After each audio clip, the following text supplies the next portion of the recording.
morning. Those who are connected to the online through the Teams meeting, can you confirm you can hear us? Can you?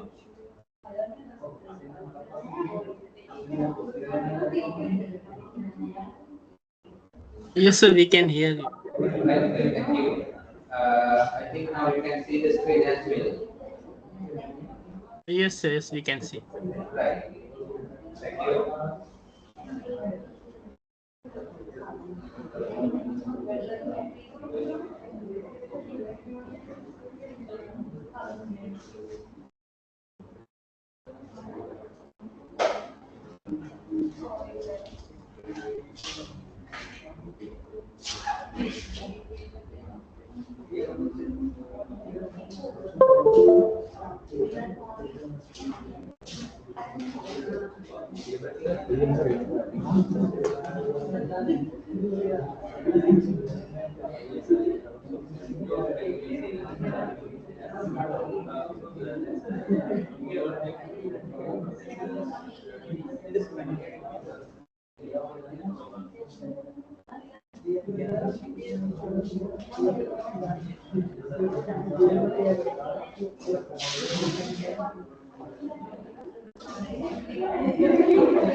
So, good morning to both groups. Those who are here physically.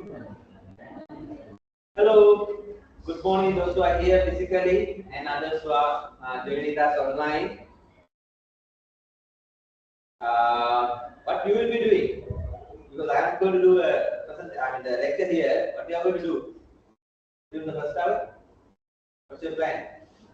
Finalizing your presentation, marks and everything, and communicating with the work with your group members and comfortably waiting for 1 hour. Is that what you are going to do? Is that? That won't work. That won't work because we are going to complete one more topic, at least a part of it, before taking the presentation. So now, for the time being, we have to postpone the presentation related work for 1 hour. Let's start presentations around 10. Right. Now, since you are going to focus on the presentation, I need your attention. I need your active participation here to cover this content, and that is applicable for others who are here through the online. Now,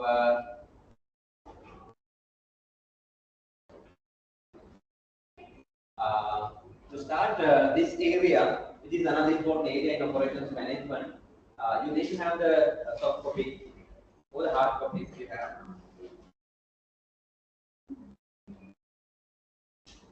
The arrangement would be like this. We will try to cover as much as possible in this topic before 9:50 or so.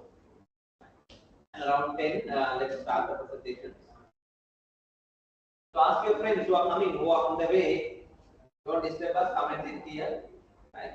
Find their seats. We will start the presentation at 10.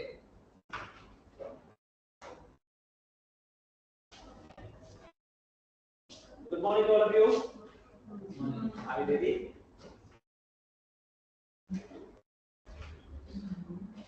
Find the handout.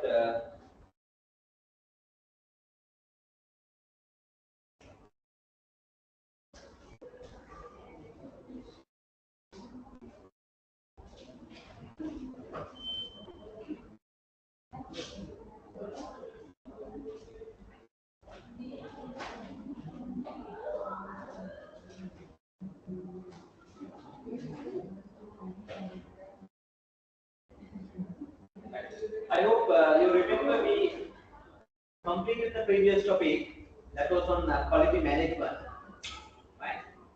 And so that we can start the discussion on this topic, what we call operations, capacity planning, and capacity management strategies.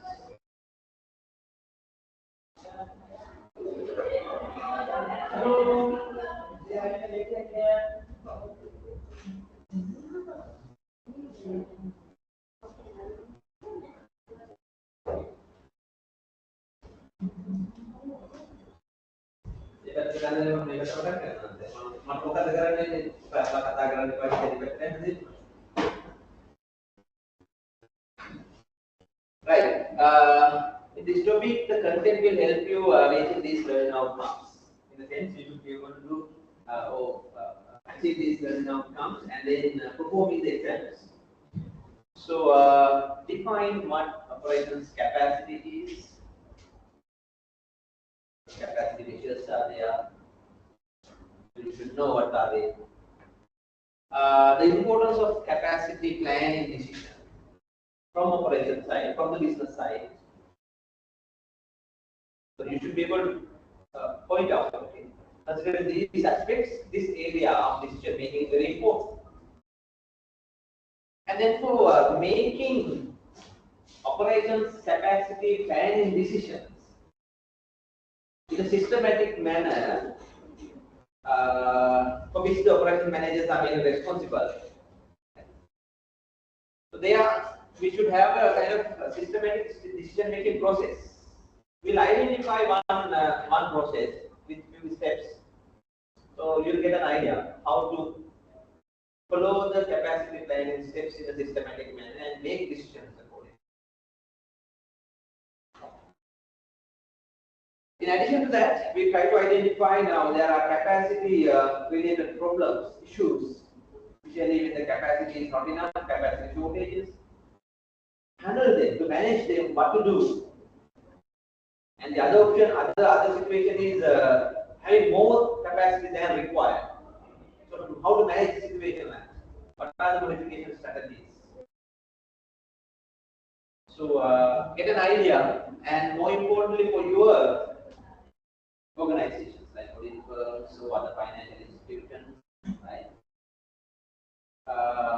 Because you are going to become operations managers in those organizations one day, maybe as audit managers or as partners, right? So when you manage the operations within audit firms, accounting firms, and other financial services, how you can use capacity related options, capacity modifications, capacity strategies. That's something that you need to understand. Then towards the end, to make better capacity decisions, different capacity options should be compared and evaluated and selected. And for that, there are evaluation techniques that are familiar to you. Right? That's maybe in finance management. Yes, basically in finance, because you have studied them as like NGB analysis, BGP analysis, IRR analysis, or other techniques are available to compare different capacity options and select best. So I will just show you a few examples how to use such what we call capital budgeting techniques for making the best capacity decisions. So that is what we are going to cover. Just have a look on the content and check with you because we are going to complete it within 1 to 1.5 hours.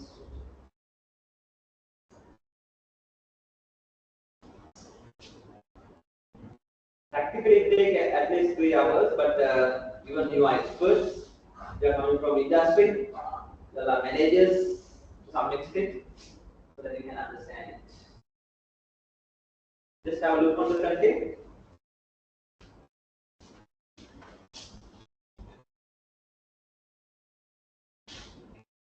Good morning. You have started it. බලන්න තේරෙනවද කියලා කතා කරගෙන යනකොට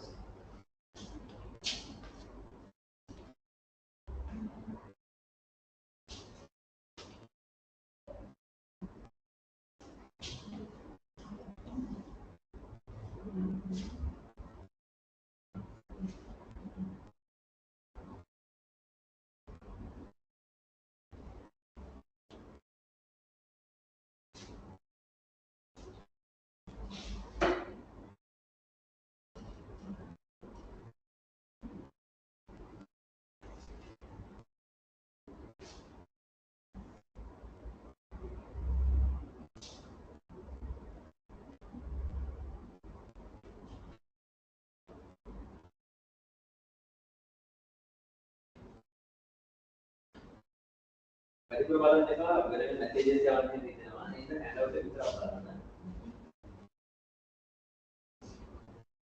නේද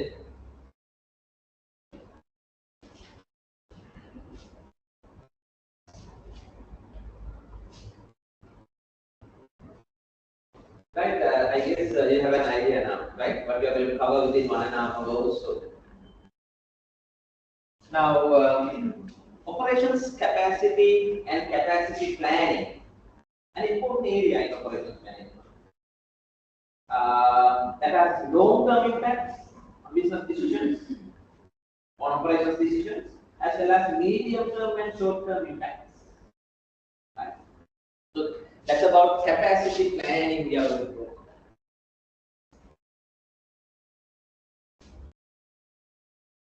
It is basically operations, capacity planning, and one that we add here. Strategic operations capacity planning because of one reason.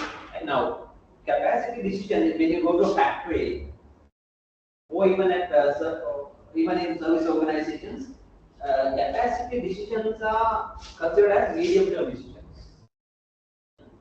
Maybe 3 months to 6 months, 9 months, right? How they are going to utilize the capacity. That is the operational side of capacity planning.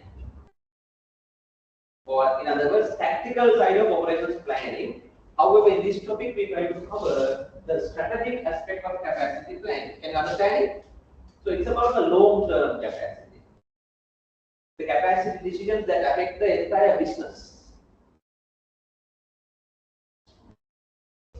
Which is of course long-term, as you see here. And that determines whether the business can achieve their long-term business objectives and compete in the market, right? And perform better, that affect their competitiveness in the market. There are many consequences, or in other words, impacts of this decision, especially on cost, operating cost, and various other aspects like response rate, response time, and various other aspects. So that is why we are going to consider this as an important topic and how. So once the decisions are made, they affect on medium-term and short-term operations decisions as well. They are well connected. I don't know whether you understand everything, but by now, if you have followed the lecture content so far, if you have attended the topics we have completed so far, you should be able to understand this terminology, these terms, this language, right, and make sense of it. That's very good. Now, coming to the main concept here, operations capacity. Now, capacity is anyway that you are familiar with, the threshold level or the maximum amount that we can expect from something. Coming to operations capacity, particularly it refers to the output of a process, of operating unit, what we call throughput. What is it? The throughput of a process, throughput of a production line, the throughput of the factory, or the machine, whatever. Any operating unit, operations facility, it could be a factory, it could be a production line or a machine. What is the maximum it can produce, or store, or receive, or hold within a specific period of time? That is what we call operations capacity. This is an upper, usually an upper output limit, upper limit, the maximum of an operating unit, and in different businesses, in different operation systems, operations capacities are measured using different measurements, concepts. Right. So that we will quickly identify from industry to industry, from business to business, capacity measures are different. That we will identify quickly. But up to this point, is there any issues? Are there issues? Something that you don't understand here?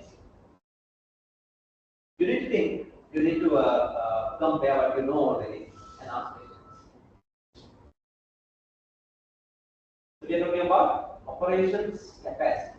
What it is, the nature of this decision. Clear? Any questions? Please. Those who are connected through the online also can ask questions. This is not for service industry. Well, operations capacity refers to any industry, any type of business, so as not only manufacturing, including services.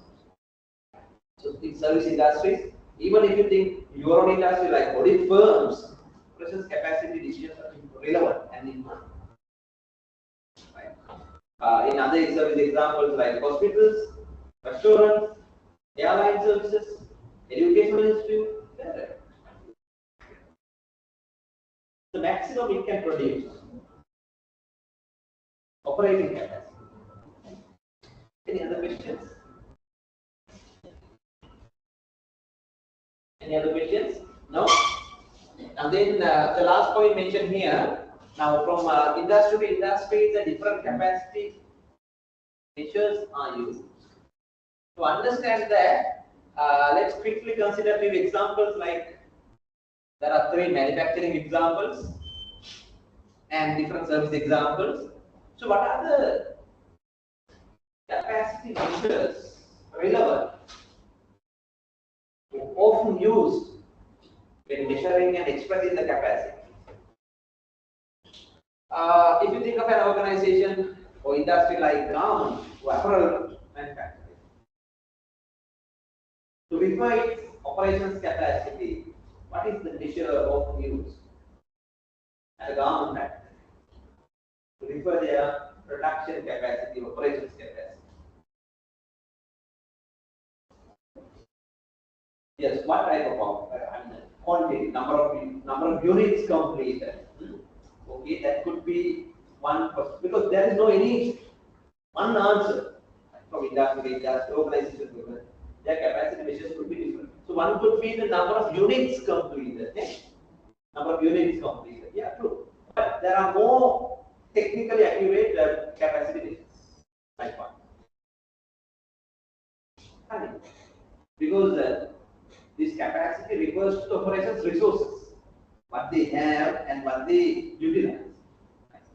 So in an industry like apparel manufacturing, is that a capital intensive operation system or labor intensive operation system that they use? Hope you can understand. It's mainly labor intensive, although they use more machinery and equipment in the production process.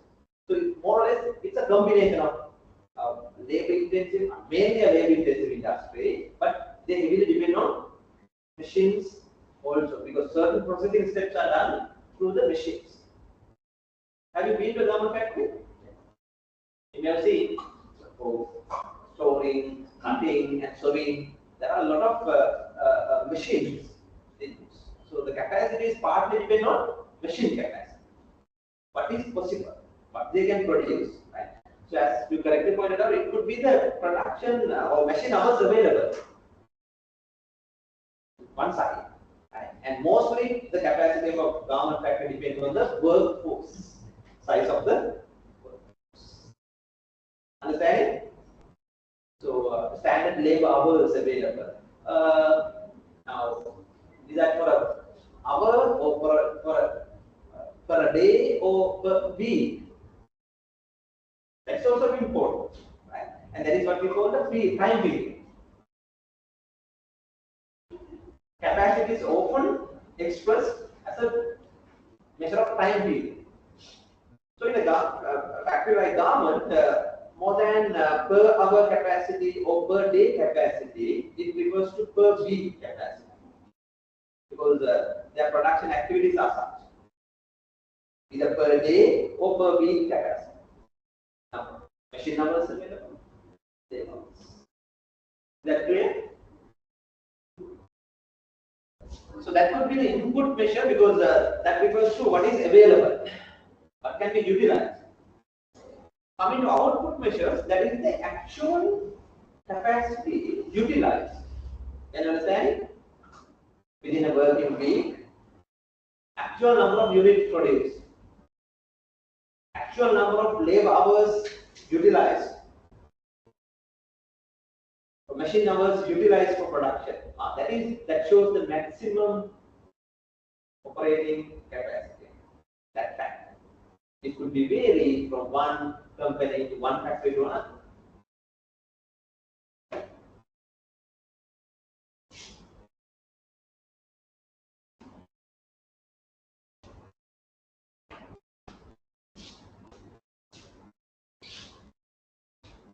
Write down some of these details that will be used.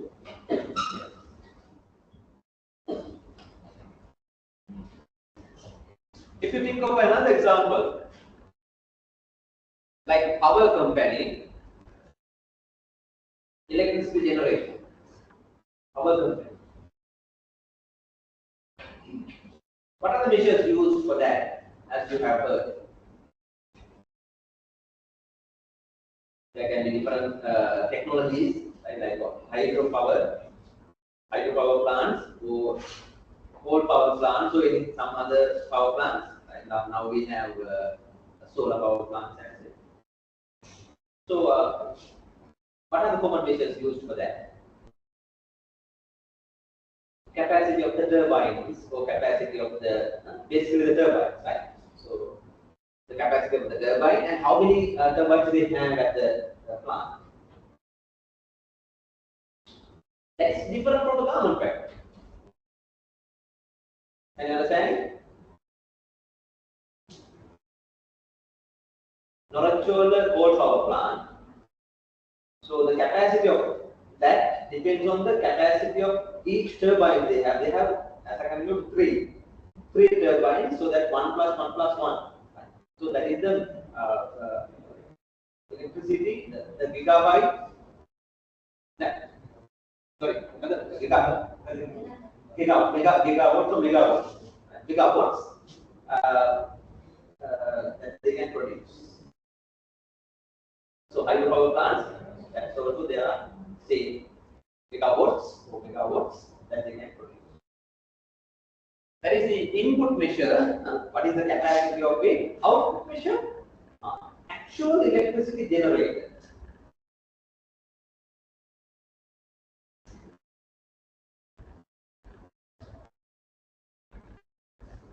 Again, megawatts, 4 gigawatts, whatever the appropriate measure. What should be the more meaningful time period for electricity generated for the power company? Per hour, or per day, or per week? What do you think? It may vary, right? That is for the management decision making. They have to decide what is the time limit. Actually, that is called time bucket. What is it? The time bucket. That could be varied from industry to industry. Now, for the previous case, garment factory, often they refer to per week capacity, because that is more convenient for them to plan the production. Per week capacity, more than per day. But as you may have heard, per day capacity makes more sense. Per day. So the time bucket should be per day. Within 24 hours, what is the maximum electricity? So in the same manner, there are different service examples. Select one. Let's quickly discuss one or two. So service industries.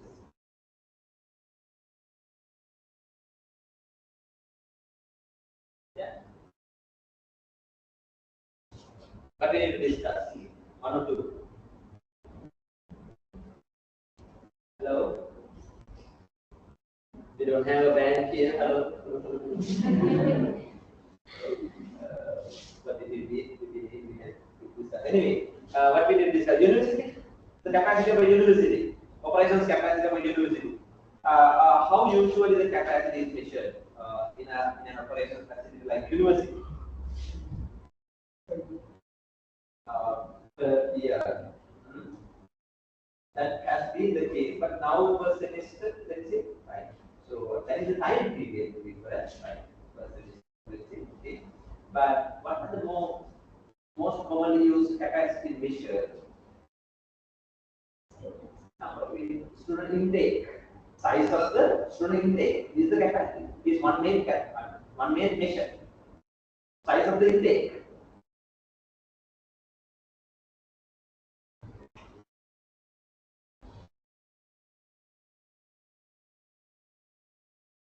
Size of the student intake.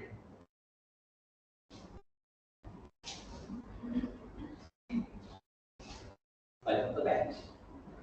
Now, in a higher education, private institution like SAB campus, the size of the intake is relatively small compared to medium scale or large scale universities. The capacities are limited. In addition to that, operations capacity refers to the main resources used. So in universities, what are the main resources that determine the capacity of it? There are two types of resources. One is the human resource side of it, and other side, physical resources. Can you understand it? So the capacities may depend on them as well. So physical resources like lecture theatres, so seating capacity, operations capacity. Can you understand? Seating, lecture halls capacity, and seating arrangements. Computer launch, how many computers? Capacity. That is why educational institutes like medical colleges, they need to invest more resources because they require more physical resources, labs, and various other equipments needed for the training. Unlike management, accounting also, right? We do the lectures and we feel like you understand everything and you are now capable of doing all the accounting and auditing and everything. But medical, they should be given the right training with the experience and through the experience they will gradually learn. And for that it requires some the capacity should be just right with the intake. Now that is about physical resources. And how about the labor and the human resources? Yeah, there are different types of labor requirements here. Although we don't call them labor, but academics here. One main type of labor. Can you understand? From operations side. Sometimes they don't have sufficient capital. So what happens then? Problems. So they should have the right amount of academics. Otherwise, they will have to go for some other options, capacity options, and manage it. Of course, possible. Not only academics, there should be other support staff like lab assistants, technicians, right, and other staff, including the canteen and other facilities. Is it so? To smoothly run that is what we call operations capacity. So for various resources, various operating units, we can use different measures, and they are different from industry to industry. Can you understand it? With that, let's move to the other sectors quickly. Now, managing capacity is important. For that, capacity planning is a decision to make. I'll come back to this slide a little later. Slide number 7 introduces you What is capacity planning? This is a very simple but technical definition for management students here. Get an idea what is capacity planning?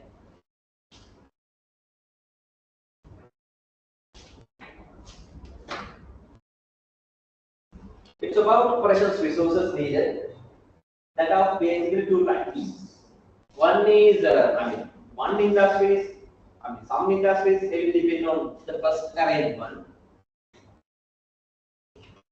what we call capital intensive operations. Meaning, capital intensive operations, meaning more machineries, more equipments, more automated processes for the operations.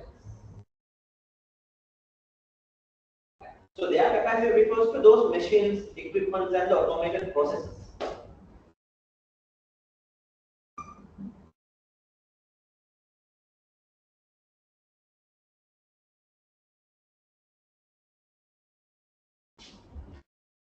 Now, taking an industry like yours, audit firms, accounting firms, and many other financial services, more than capital intensive, they are still labor intensive operation system. Which means they are heavily depend on workers, laborers, manual work. Am I correct? Still depends on manual operations. We call them labor intensive operations. So they are the capacity related planning, capacity predictions are related to labor. Now, in different industries, this combination could be different. Not only 100% capital intensive or this one. So different degrees of combination. Right. So according to the decision. So coming to this, what is capacity planning? What is operations capacity planning? Strategic operations capacity planning. This is the decision, or this is the process of establishing or determining the best overall capacity levels required for the operation. That has to be decided. That has to be well identified beforehand, and accordingly arrange it and then manage it. Can you understand it? So, one main decision of operations management and the top management of a business is to determine the capacity required and arrange them and manage them. Sometimes make improvements later. And that is called capacity planning decision. So it could be related to capital intensive resources like machines, equipments, factories, or in labor intensive operations, it could be determine the overall labor force size, permanent category, temporary or casual, and others. So what is the required amount for what? For managing the operations smoothly. It's very important. For managing the operations of the firm so that the operation system may practically support the strategic business. And thereby they will be able to achieve the long-term success. They can have some competitive advantages so that they can achieve their strategy. That is one. I'm telling you, you should be able to understand these terms now because they have been completely different topics on operations. Capacity planning.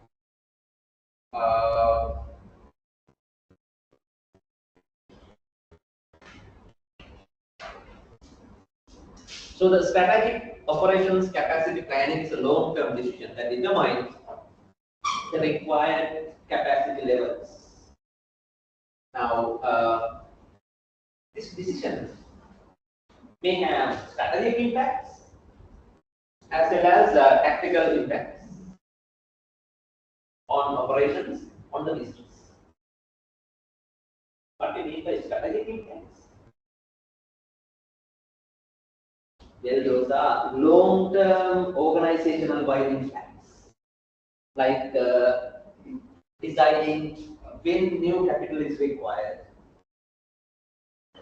and where we are going to spend them. So those are strategic impacts. And then, of course, what are the long-term capacity strategies we are going to use? Because there are different options.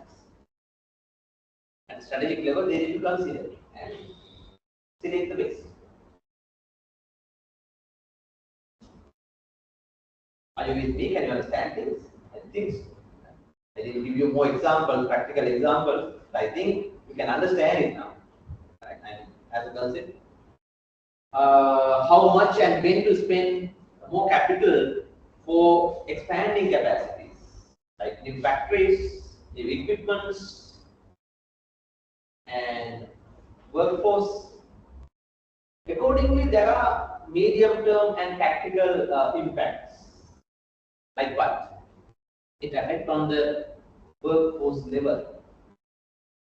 How many workers are working for the organization?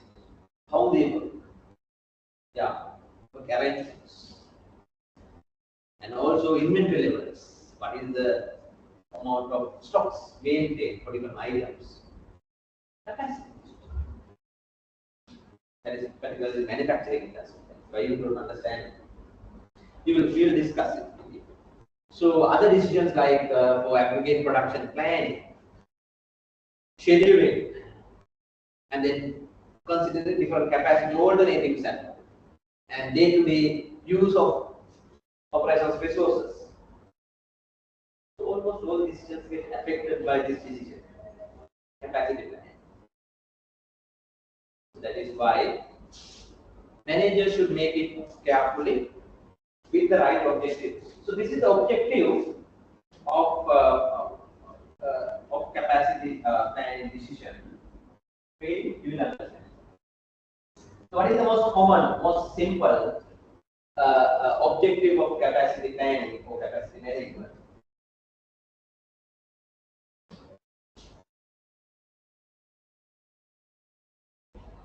Simply we say the main objective of capacity planning or capacity management is to provide or to have the appropriate amount of capacity for the operations, for the business. Appropriate. It could be varied from business to business, industry to industry. What is the right amount? What is the appropriate amount for us to have? We have determined it, we have made certain adjustments. That is the main objective. Now, this appropriateness may depend on various different factors, as you can understand.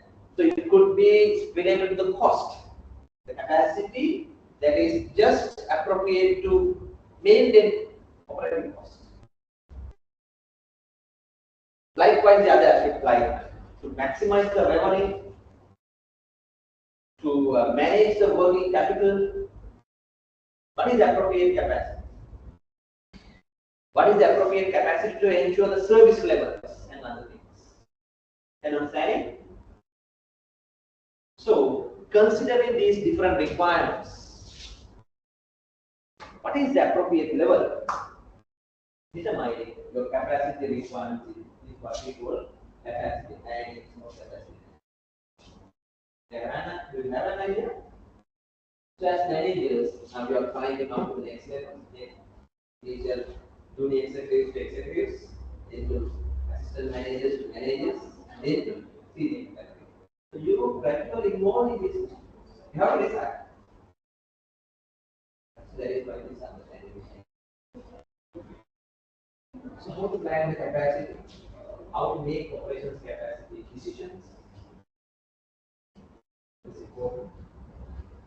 And more than that, what are the different capacity options available? Out of which what are possible for our industry, what are more useful in our industry, understanding them. That is what we are going to cover here in this topic in the next part.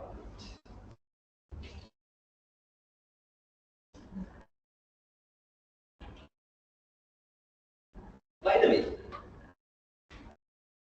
based on your experience so far in your organizations, or maybe even as customers when you go different places, have you come across these type of situations? And what are the consequences of it? Situation 1 here. What happens when operations capacity there is not adequate?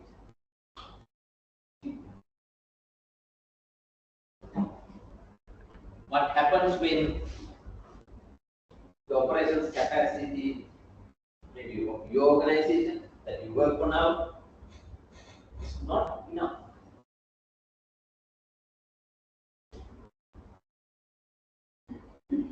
That we call capacity shortages. So operations capacity shortages. That is a term, but practically we have different names.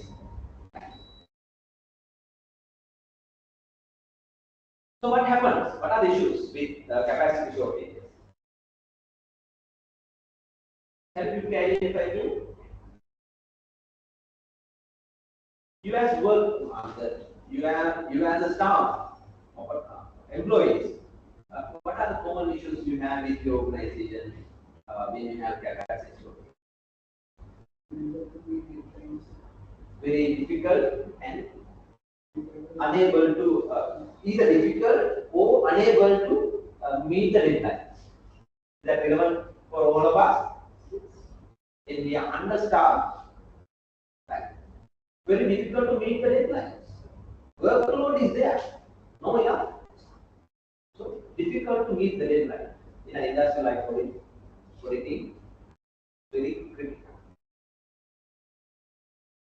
Unable to meet deadlines. Then you have a way to meet the deadlines. How can you? When you understand and run short of time, meet the deadline. How you meet the deadline?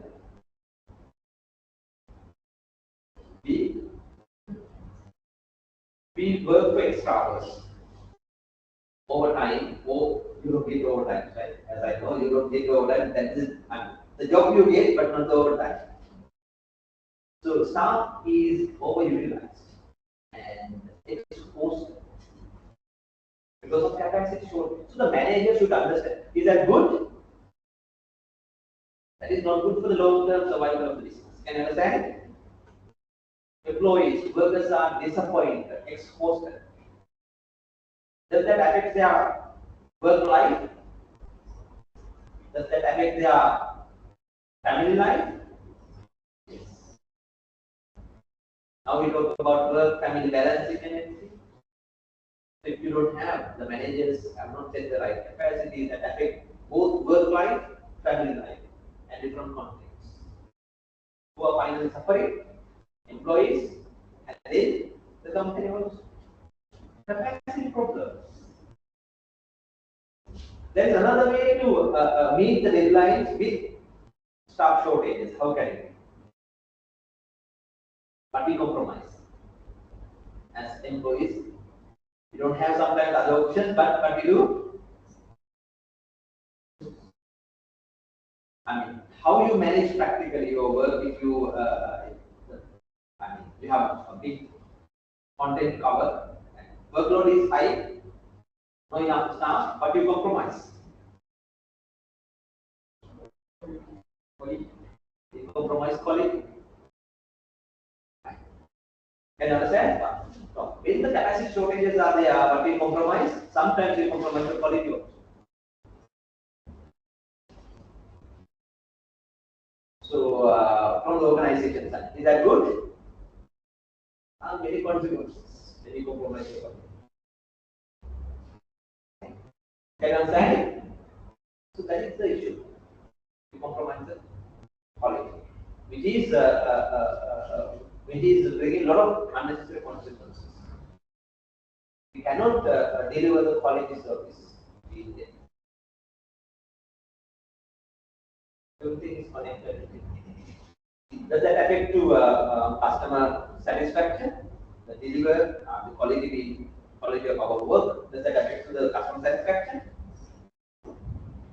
Does that affect to the customer loyalty? That means whether they will give the same project to us next time also. Now in your industry, you may get the assignments again and again, right?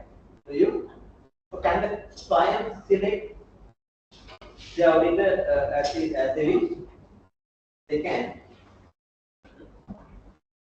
But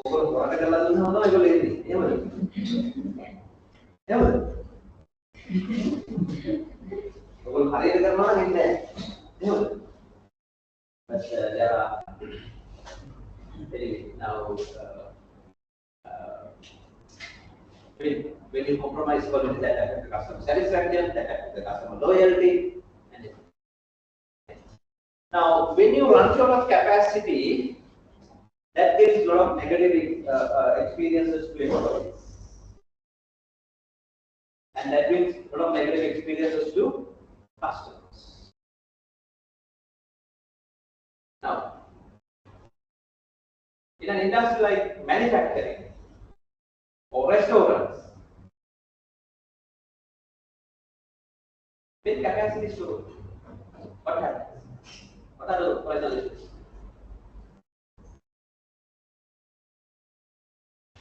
Yeah. There can be customer complaints.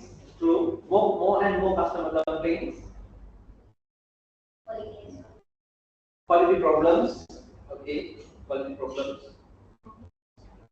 Damage to the brand image, brand reputation. Any other consequences? Now, can you understand? In an industry like manufacturing, most of the manufacturing industries, the obvious outcome of capacity shortages is product shortages. Unable to meet the demand, so that there can be supply shortages. Agree? Very simple. Supply shortages. So what happens with supply shortages? Customers are waiting, the demand is there, but unable to supply. So of course, customers may switch to other brands, other competitive brands.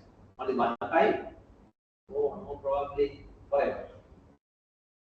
So that will be the lost sale, not only for one time, for the lifetime. Capacity shortages are more damaging. Can you understand it? So businesses should overcome this situation because it brings a lot of negative questions. Is that clear?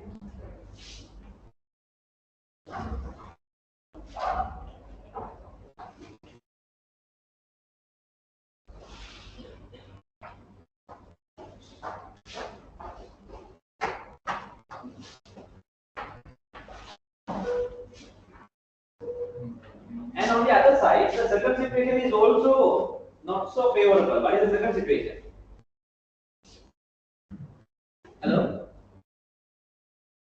Surplus capacity. Surplus. Capacity surpluses. Is that good? What does that mean? The required capacity and available capacity. So the available capacity is greater than the required capacity. So in terms of workforce, only 80 workers required, but they have 140 workers. What do you remember? What type of organizations you remember? Most of the government institutions.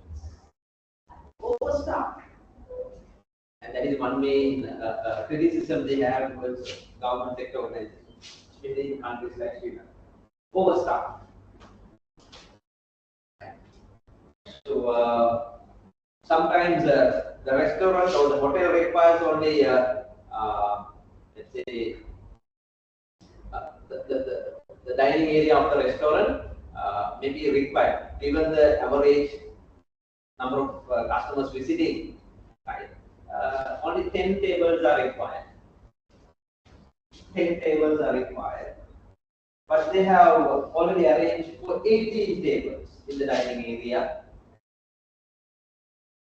Capacity surpluses. Can you understand it? So likewise, there are many examples you can cite. For a university, it requires only is a not good example, because most of the time we have first situation, not the second situation. But the first one, capacity shortages, and then the second one. Now, assume that they have let's say operation example like warehouse. Right? A factory is planning for their warehouse. Right? Now, cubic feet or cubic meters, whatever they use it, it requires 400 cubic meter space for the warehouse. Whereas they have put up a warehouse, the engineers have suggested go for 650 bigger space. So, what are the consequences of such? From especially operation side, what are the operational consequences? Then, of course, from the business side, what are the business consequences? What do you think? That is the number one issue. That additional investment may not contribute in a proportionate manner. So, already invested money, return on investment may not be adequate, because that doesn't contribute equally. But the capital is already invested. That is one side of it. The second side of cost, that is, as she correctly pointed out, the maintenance cost, overhead cost. Although they don't use all 140 workers for the operations, they have to pay it, compensate. So what happens to operating cost? Unnecessarily high. Does that affect to operations cost? Per unit cost would be relatively high. And other competing firms operate at low cost, but this company is operating at higher. Resources should be maintained. Electricity, cleaning, security, insurance. Can you understand it? So a lot of issues, especially cost issues are there, maintenance issues are there, and investment side there are concerns. So that is why the right amount, somewhere in between, so they should be able to maintain a situation like this. So panic and a habit, and that is called capacity. Right?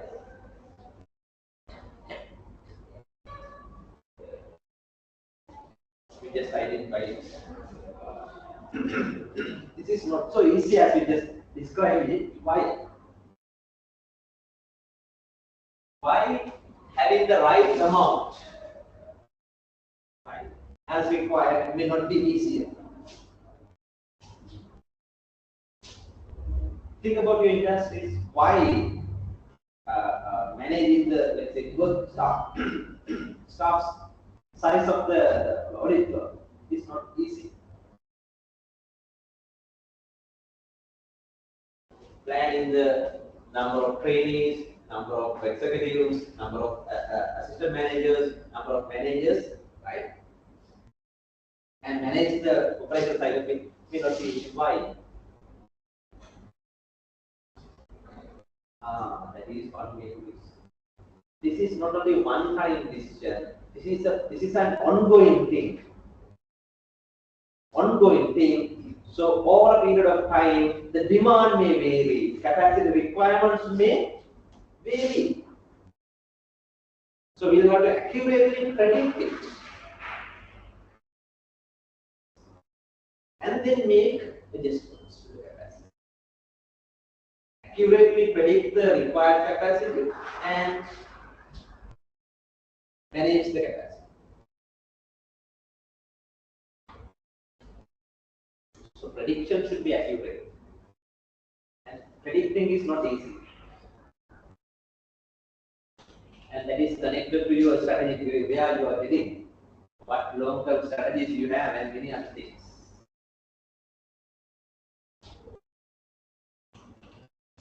And not only that, when it comes to strategic level, not only what you are going to do, what your organization is going to do, but how other competitors are responding, what's happening to the economy, what's happening to the industry. Can you understand? Everything matters.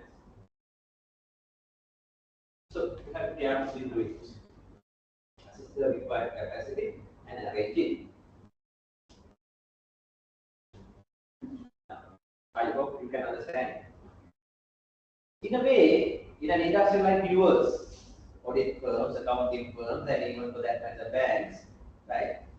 You can more or less predict it accurately and implement it. Because within short time period, you can make capacity adjustments. It's a matter of deciding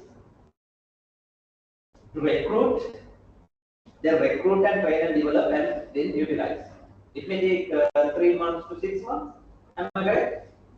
In a country like Sri Lanka, we have more training level. We can recruit more. Can we? So labor intensive industries, they can recruit and train and develop and use. Or else they can already hire trained staff and quickly increase capacity. Can you understand it? But there are industries, especially manufacturing and many other industries. Capacity adjustments cannot be done immediately. Operations capacity, especially what we call capital intensive industries. Can you think of an example? I can tell you many, but if you can think of an industry and their long-term capacity. So,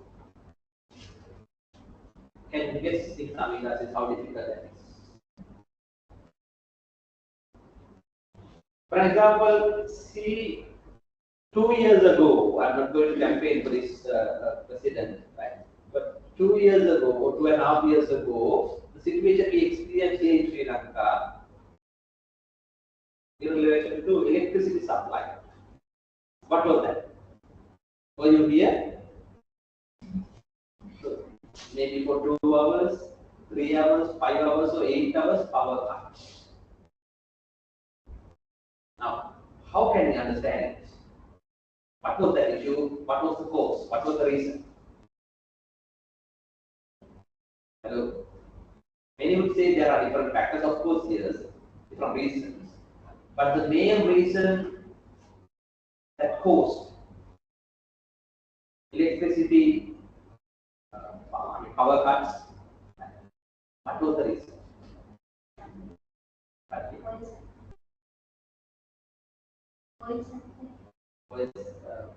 Oil supply, right? One main root cause was that, and as a result of shortage in oil supply, that was mainly due to oil exchange shortage, and then of course other currency issues and many other things, right? So what happened in CEB, that is the main organization involved in generating and distributing electricity. So what happened? So from operational side, what is the main reason? Mainly more than anything else. Yeah, supply side there was an issue like purchasing the required supply, right? But they were struggling with capacity issue. Can you understand? Even today that is there. Now they are managing it with other options. So why? That is an industry. It requires at least 5 to 7 years to expand their capacity. They can't do it within few hours or few weeks, few months. No, they can't. It takes 3 to 5 years to put up new plants and equip them. Then they go for, like I said, for commissioning them and then using the capacity for the production. It takes 3 years to 5 years or more than that. So from I think from the beginning of 21st century, there have been several projects for which they have not granted the approval. So there are no new power plants put in. So from supply side, there was certain shortage, severe shortage. On the other side, what happens to the other side? In an industry like electricity, required capacity that depends on the electricity demand. Is that stagnating? No, it's growing fast. Can you understand? So electricity supply is anyway, electricity demand is anyway growing at high speed.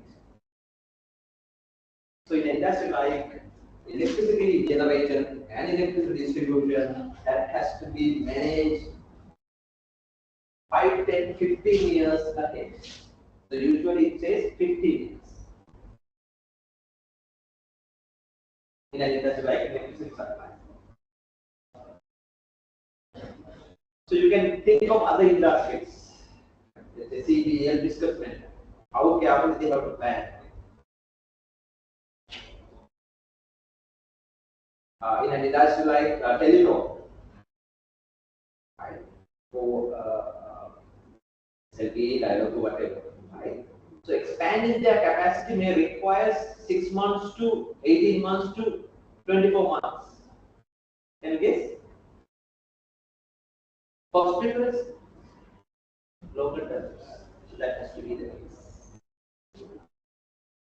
Right? So your industry's managing capacity is not big issues, but in many other industries, it's not the case. So that has to be done in a careful manner. So capacity planning decisions are more challenging. So these decisions would affect on various different aspects, as shown in slide number 10. It affects the cost. It affects whether the demand can be satisfied fully. It affects the other factors like the quality of the product, quality of the service. It affects the response rate. It affects the inventory policies of the organization and many other. So this decision has to be made in a more careful manner. I will come back to these 3 concepts and 2 ratios later. I will go to slide number 18.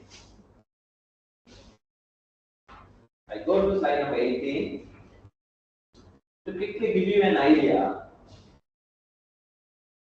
how to make capacity, strategic operations capacity decisions in a more systematic manner.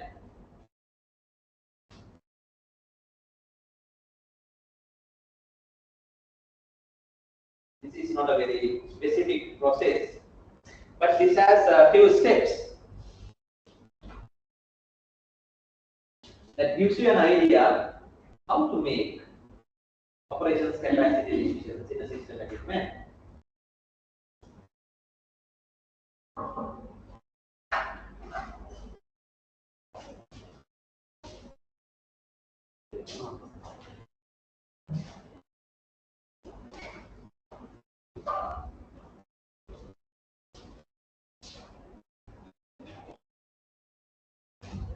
Would that be useful for you when you become managers to make your capacity decisions in a systematic manner?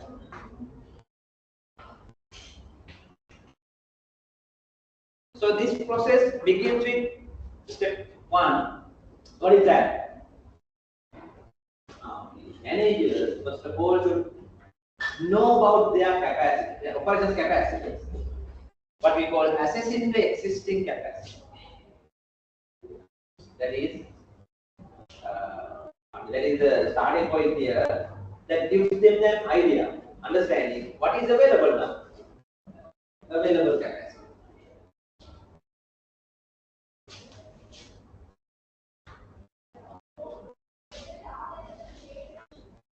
Very easy to explain, but challenging to practically do it. Because as a manager, you have to think of different operating units and carefully gather data, summarize things, and assess what you have over there. For a small group like 5 or 7 audit team, you can do it. But think of a factory. Think of a big business, like your business at next level, manager level. So managing different audit engagements you are getting and you are going to get. And for that, how you are going to divide the workforce into different teams, arrange physical resources to manage the capacity requirements. And for that, what you have is the step number 1. I now explain you how to do that briefly. Is that clear?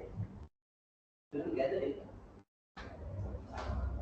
And you have to use the correct capacity measures. And that has to be a realistic, practical one. Okay?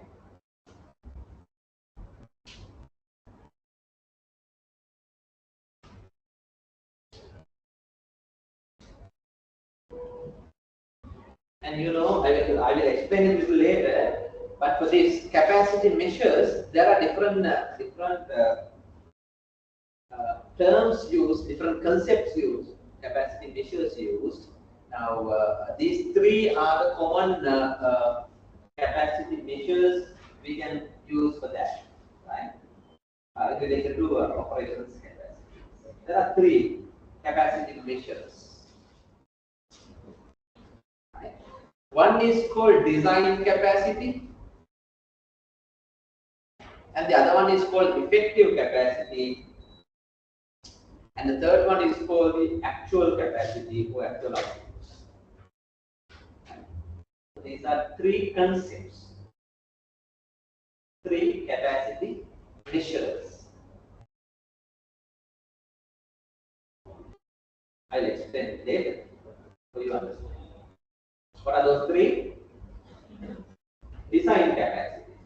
This is the maximum we can expect from it. But the theoretical amount, the maximum amount that is designed for may not be practically possible. You'll have to reduce some amount from that. We call it the effective capacity. Because practically there are certain reasons. So that we'll have a shorter capacity than the design. We call it effective capacity due to various different reasons, right? I'll explain later. And when you reduce some amount of capacity for that as allowance, we get effective capacity. Design capacity is somewhere there and effective somewhere lower. Because there are practical reasons we won't be able to realize. Now, coming to the third one, that is actual, which could be even lower than the effective capacity. I'll explain it. So, when you calculate existing capacity, managers should use the right capacity. Often managers make decisions based on the actual capacity, what they have already produced. That is more practical, more realistic.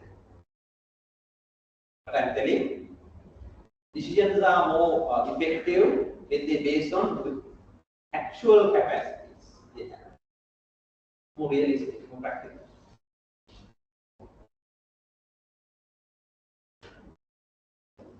As you now molecular power plant, I don't exactly remember the capacities. Let's say now, for that for example, let's say they have 3 turbines.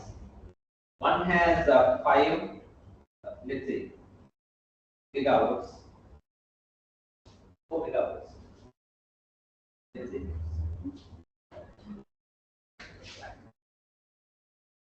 5 megawatts, and likewise there are 3. So that is the design capacity. Each can produce 5 megawatts and is 15 megawatts per day or something, let's say.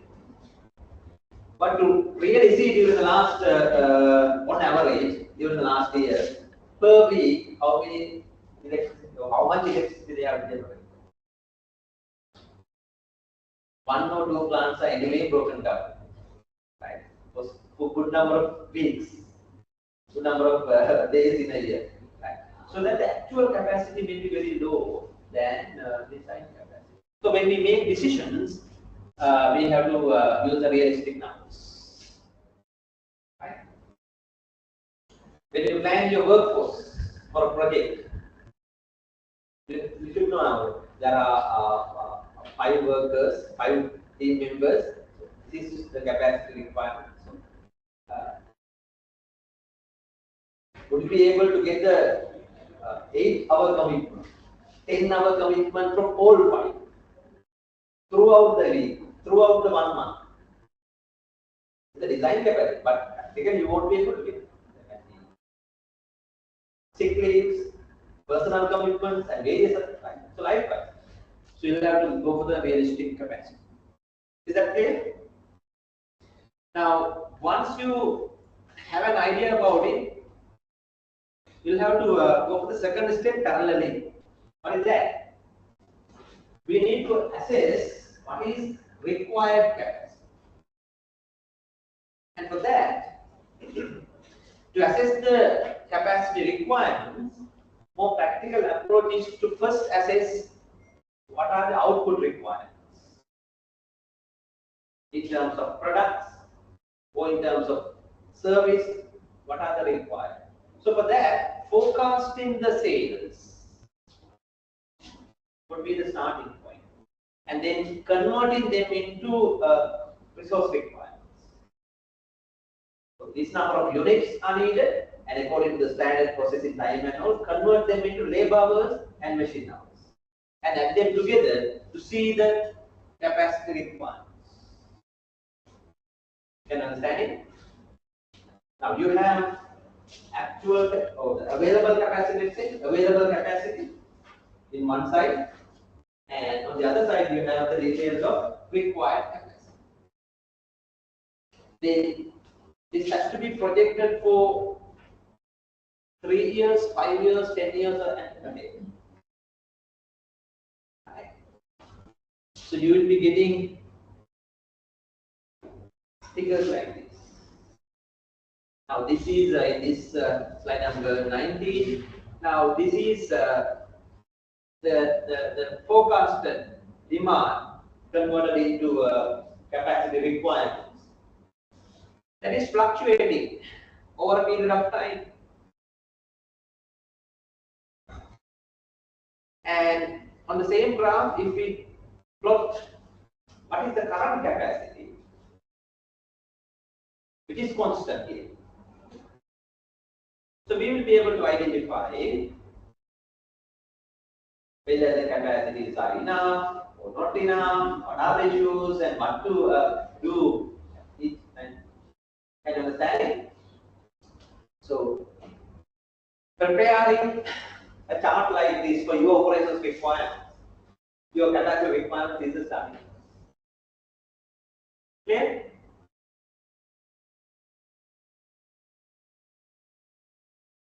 So you should find your ways to do it for your organization, your industry.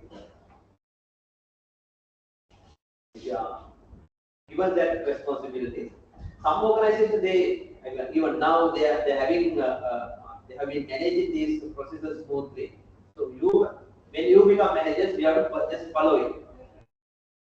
But unfortunately, not everyone is blessed to work for such organizations. You will have to develop some of these, and then of course plan. So you'll have to initiate things. Understand? As managers, you'll have to initiate things.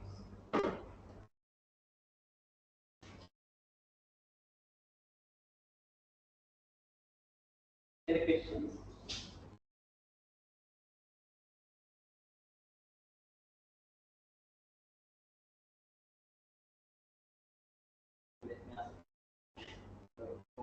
for your industry, in your understanding, in your experience, how long at least it should be the time period, capacity requirements, future requirements, how long they should at least think?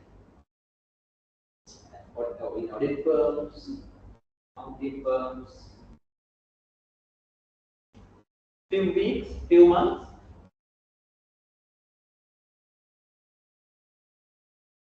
What do you think?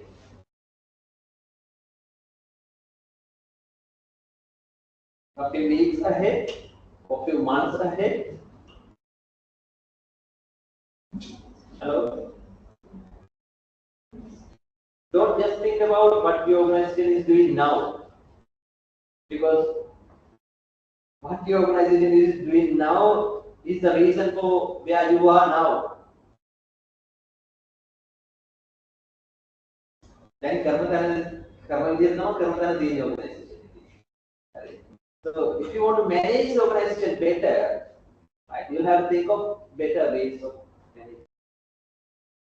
So if you introduce professional management techniques and all, and take the business forward, now you should be able to understand at least for next 2 to 5 years ahead, where you are heading, aligning with your strategy and the competition and the market you are going to approach. You should have a clear idea, not the exact numbers, but have an idea how the capacity adjustment will be made according to the permanent target category and other targets. How you are going to decide the numbers.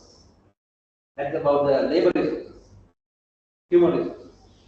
Parallel with the other resources like number of computers, number of working areas, workstations, and all. And at the same time, don't forget, it's a matter of technology as well. Now, if you think of an industry like banking, financial services, right? Banking and financial services, most of the processes are now managed through automated processes, self-service processes, and thereby manage the capacity problems. ATM machines to CDM machines to check processes to online banking to app-based services to. Right? So thereby they have strategically managed the capacity. So for your industries also, when you plan for next 1 year, 2 year, or 3 years, you have to carefully think. When there are more apps, more system-based operations. Right? So given such developments, what are the capacity required? Can you understand? So according to what investments you need to make, what priorities you need to have. Can you understand? So likewise. So that is the second step, so that we know what we have and what we need. So for the long time period, we can identify whether there are capacity issues. And if we have capacity issues, we should know what are the suitable capacity modification techniques available. We call them capacity modification. What is it? Modification. Operations capacity modification. For long term, there are different techniques. For medium and short term, there are different techniques. And at the same time, when we have, what is it? I mean, if you think of a situation like this, what is this situation? Can you understand this situation? Now, during this period, this organization, the required capacity levels are lower than the available capacity. Can you understand it? The required capacity is lower than the available capacity. What kind of situation is that? Capacity surplus. Now they should come up with some strategies We call it capacity modifications. For what? Hello? For what? To make sure that additional capacity is not idling. We should make sure we are going to utilize it. And for that, what we are going to do? There are different techniques, strategies. So somewhere here, what happens? The required capacity and the available capacity matches together. That means that is the right. During that period, you should be able to manage it smoothly without any major changes. And how about this period? In future, there will be a period where the capacity requirements are higher than what you are having at the moment. And that is the capacity shortage. So for that, they should be ready with different alternatives. Capacity modification techniques. We will discuss later. What are the strategies, what are the techniques from operator side that we can explain. So they should have identified the capacity alternatives, modification techniques. And there are different techniques. Their advantages, their costs, especially they are different. Right? So for that, they should be evaluated before selecting the best capacity alternative. So when making the evaluations, mostly those are evaluated in terms of financial aspect, cost aspect, impact on profits. In addition to that, economical aspect, technological aspect, and many others should also be considered based on the final list. Vital capacity. Does that make sense? As I told you, this process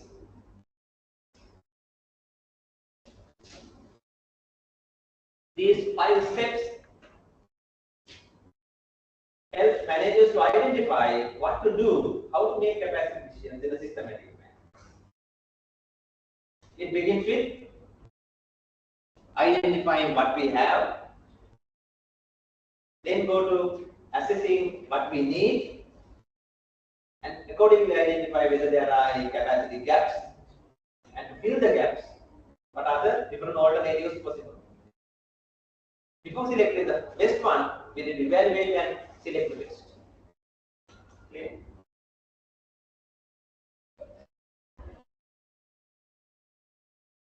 Now, coming to capacity strategies, capacity options, and all, from industry to industry, different capacity options are possible. But for practical understanding, we divide them into 2 categories.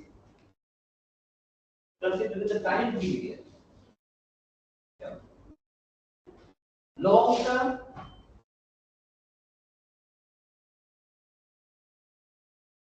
and then of course the medium term and short. So there are different capacity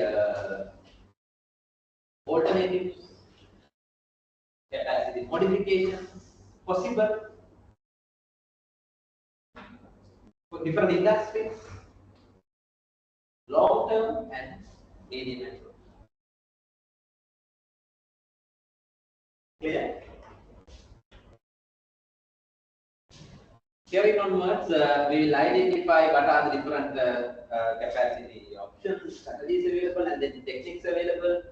And for the long term, what are the most common capacity options and how to select different strategies, and then concepts and evaluation techniques.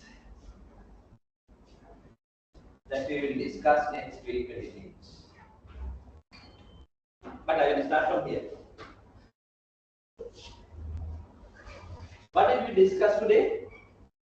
We attempted to cover very important, another important area, that we call capacity plan.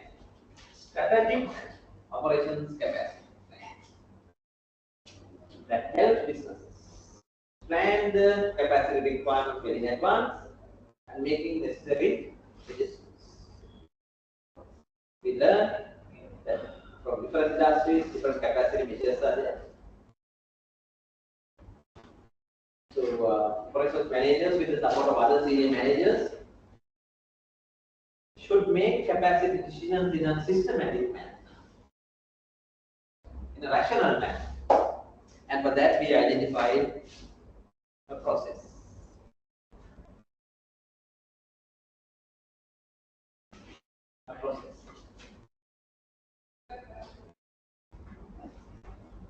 Accordingly, more practical details should be discussed, like what are the different capacity modification techniques, strategies available, right? That we will discuss next week.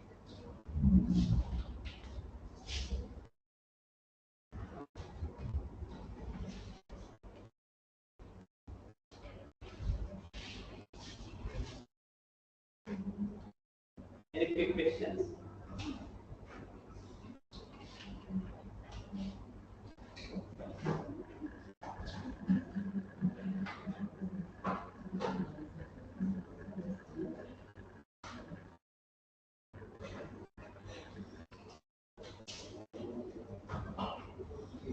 If you all are ready, we can begin with one group, and others should be here, but to go out and have a quick snack and come, it's all right. If we can begin with one group until they come, that's great, so that we can save some time. Otherwise,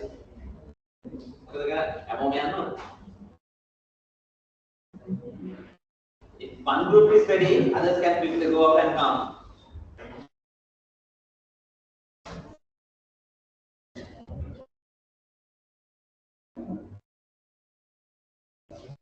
Or shall we start around 10:15?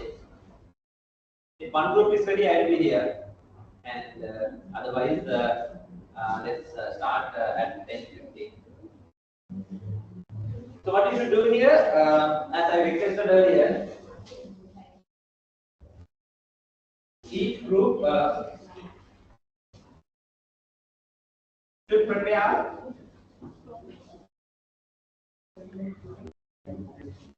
a document consisting these details: name of the group or the number, and the company they have studied, the organization, students details are going to make the presentation.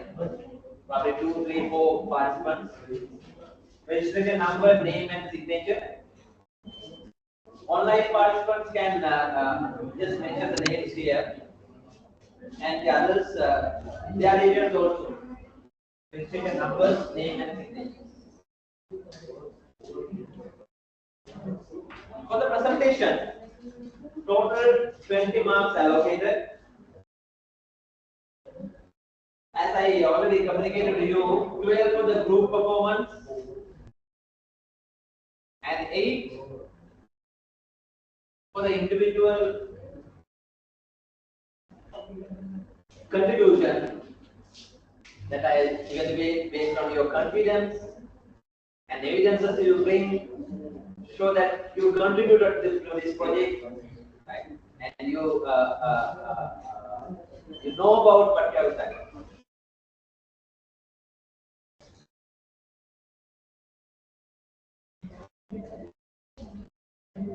What you are going to do? Start straight away. Oh, start around 10:15. Okay, then 10:15. Now, okay, let's start 10:15.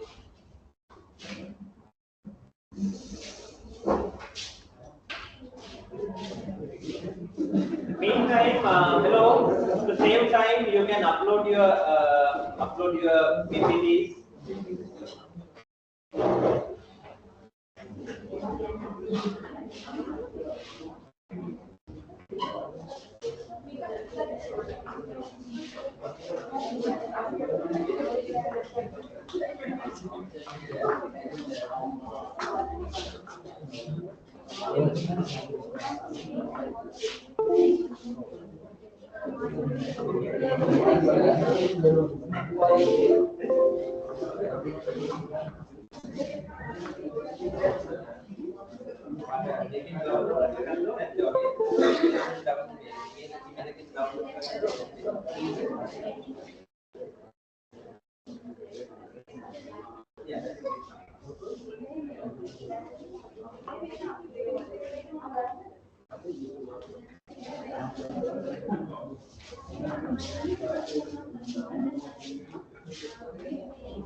Excuse me, sir. We can hear you. Yes, please go ahead. Shall we start, sir? Or? Uh, Discuss with your group actually, right? And Right. all the members in your group are joined with the meeting online. Is that? Yes, sir. Because Right. some of our members need to go office for works. I'm sorry. Repeat it, please. Sir, some of our members need to go office, sir. Uh-huh. Uh, Well, I think one group here right. Okay, sir. they have a practical constraint. They want to complete it as the first group. I don't know. You just discuss with the members and just let me know the order. That's all right. Okay, sir. So if you are fine with it, we can start with this group, and then as the second group you can start. Okay, sir. Right.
Yeah. Of course, yes. There was another person.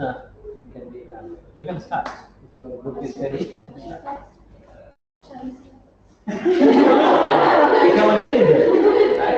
I'm not going to interfere there. You discuss among yourself and let me know the order. I'm not going to interfere. කවුරු නැති දෙන උගල දෙගොල්ලන්ගේ කවුරුත් තිබුණ ප්‍රශ්නයක් නෑ. අවුලක් තිබුණා. නම් දෙගොල්ලන්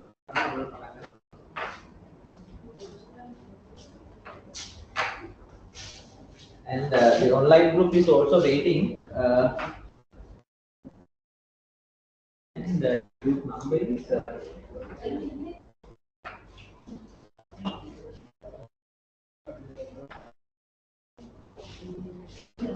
where is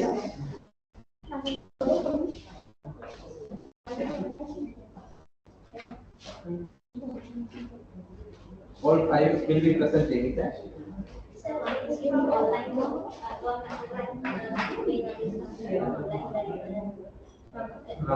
And all the other four? These three are present in this order, right?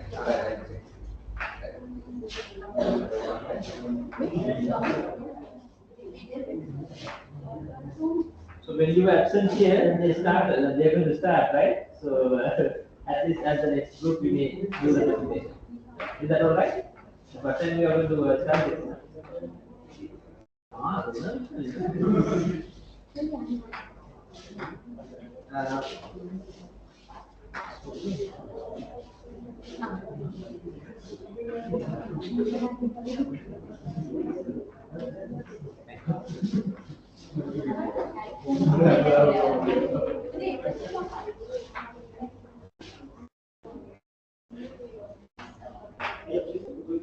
Now these are the ground rules. Hello. When one group is presenting, other groups should not disturb them. Respect them and maintain the silence here. So it will be given initially 15 minutes maximum. Right?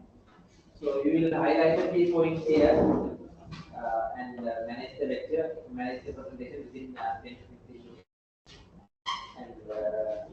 And I'll ask one or two questions. Some areas are there. Just to make sure that you should earn marks. I'm not going to give you. You should earn marks. I say that if you do the presentation well, I don't mind giving full marks for the presentation. I don't have any other reservations. Okay, so we'll begin with group number 3. They have studied the service processes of union banks. I don't think they have studied everything, but probably one area, one branch operation level. Okay, let's see what they have studied and especially what service operations issues they have identified here, and then how they are going to improve some of them. We are 13.3 and we have analyzed union bank service process improvements.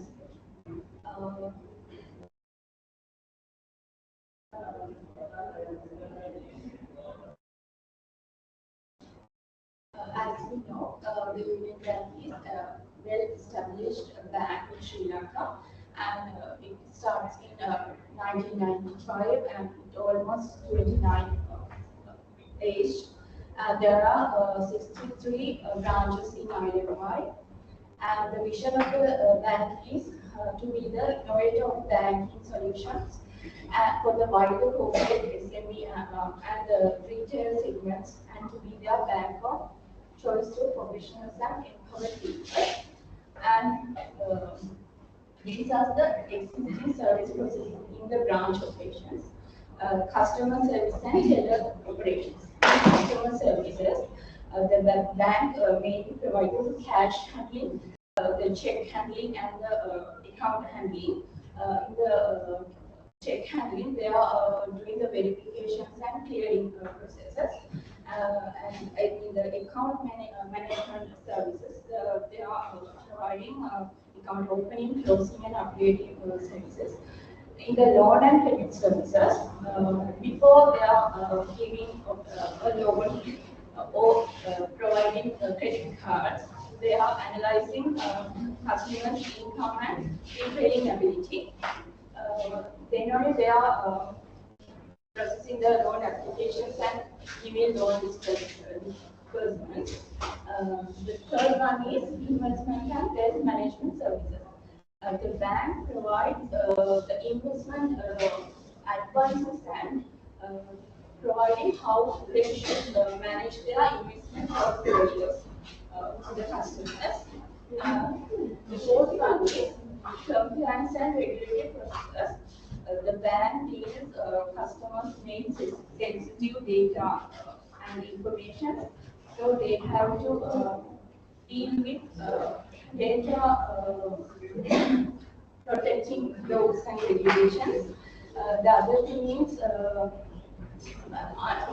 anti-money laundering act. If there are any suspicious transactions between customer accounts, they have to deal with this anti-money laundering act. The main service, one of the services is customer relationship management. They have to identify the customer speaking and they have to give the supports and what the customer required services they have to provide and they have to collect customer feedback and the customer education should be provided regarding their products, like what are the options they have available. Then operation and support processes. In the operation and support processes, they have to build up the branch facilities and branch security, etc. In the marketing and sales processes, as a bank, they have to attract the customers and they have to give marketing campaigns to promote their services like FDs, savings, and treasury bills, etc. And this is kind of modern and how we are doing.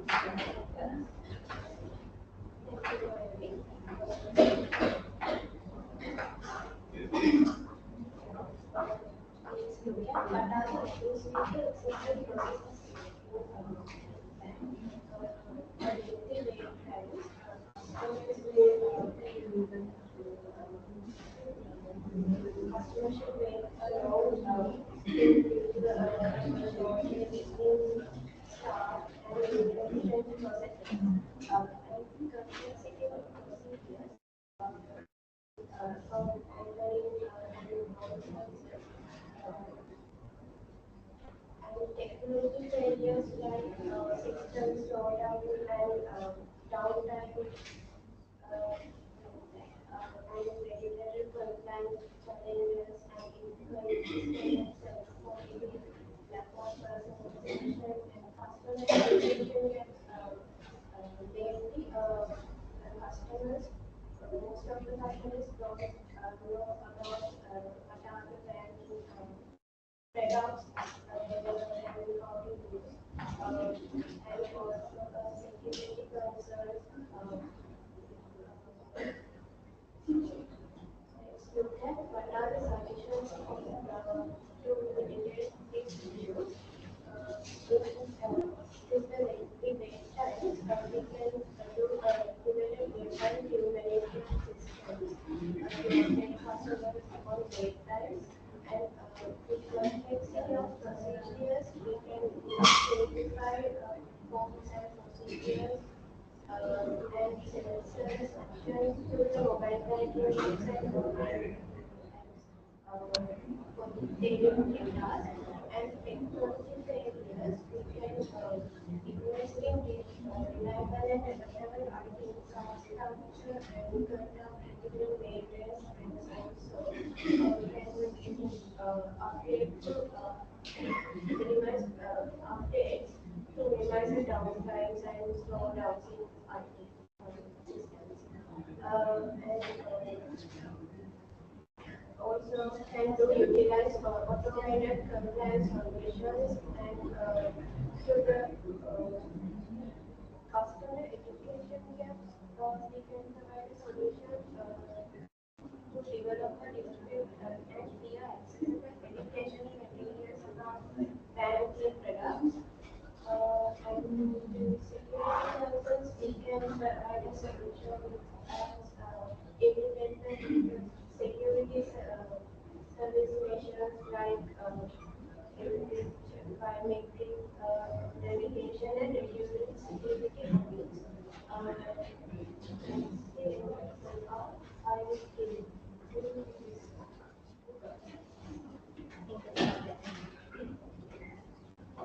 Let's see, what are the further improvements for the service process operation in Indian Bank? First is implementing the customer relationship management system to track customer preferences and history, enabling staff to personalize interaction and offer tolerated solutions. Ensure branches are accessible both physical and digitally with user-friendly interference for online and mobile banking. That is the main trend nowadays in Sri Lanka and worldwide. So simply account opening and loan processing and other transaction procedure to reduce complexity and expedite service delivery.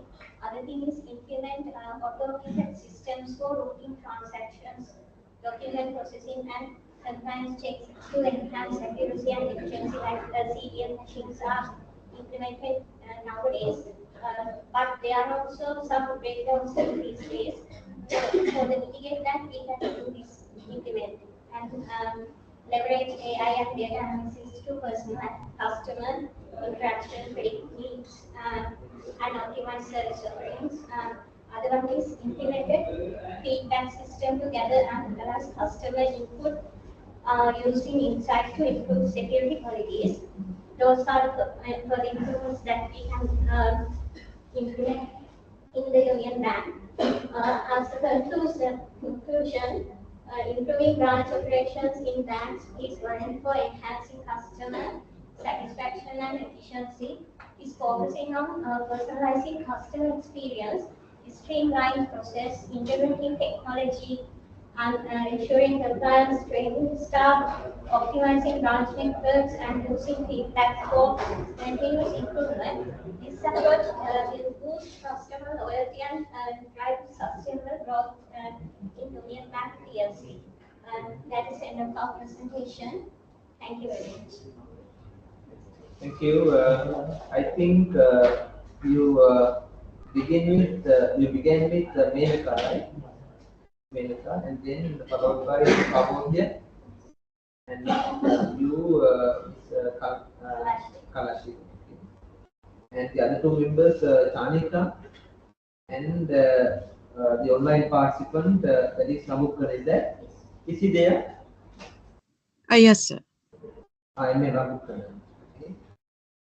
Now, since you are connected to the presentation online, just to know, have you participated for any physical session? So, are you only for today? You are there. Only for today, sir. All right. Can you just help us with little more details, like for this assignment?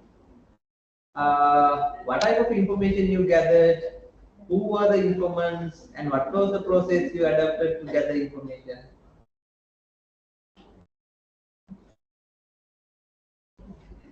Hello? Who were the informants? What is the process you used? Yes, sir. We gathered the further improvements from the bank operations, from the bank manager, likewise implement CRM systems and how to ensure the accessibility, simplify the process, likewise. You mean to say that you gathered data from the manager, right? Yes, sir. Where it goes, on which branch or branch manager you contacted and collect information? Actually, there is a team member who doing this, Deshani. Yeah, she's work at Union Branch. So we gathered through her. Through her.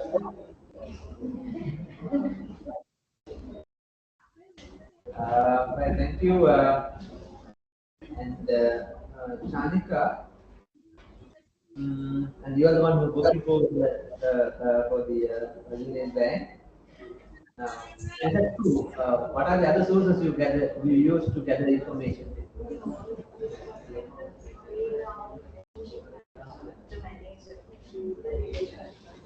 She is the relationship manager. Okay. No. Right. The person she mentioned, that is the relationship manager. Okay. So only the relationship manager was contacted to gather data.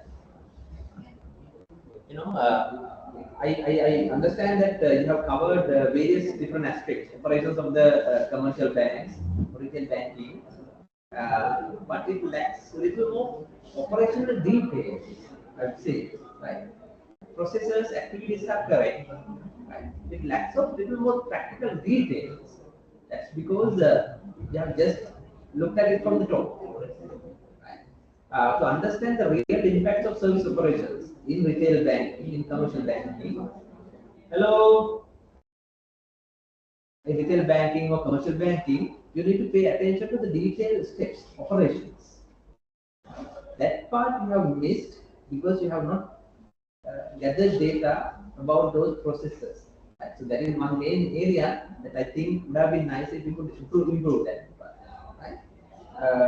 To get a little more details from the group, now let's take one example. Like you mentioned that in banking operations, yes, that's a trend to upgrade processes with technology. But still, customers prefer the traditional banking transactions and all. And most of the customers of banks, I mean, there can be educated customers who can quickly understand things, technology developments and all. But at the same time, the majority of them are coming from average education level, and they could be at elderly age even. So, what have you seen? So you mentioned that this education, customer education and all. So what could you learn there from the organization to educate your customers on the service development, service operations improvements? So what are the existing processes they have adopted so far? We'll go there and come back, right? For that, they have divided some division storage in the branch.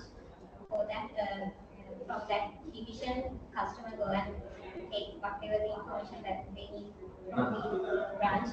Likewise, they have divided. Anything to add, Janika?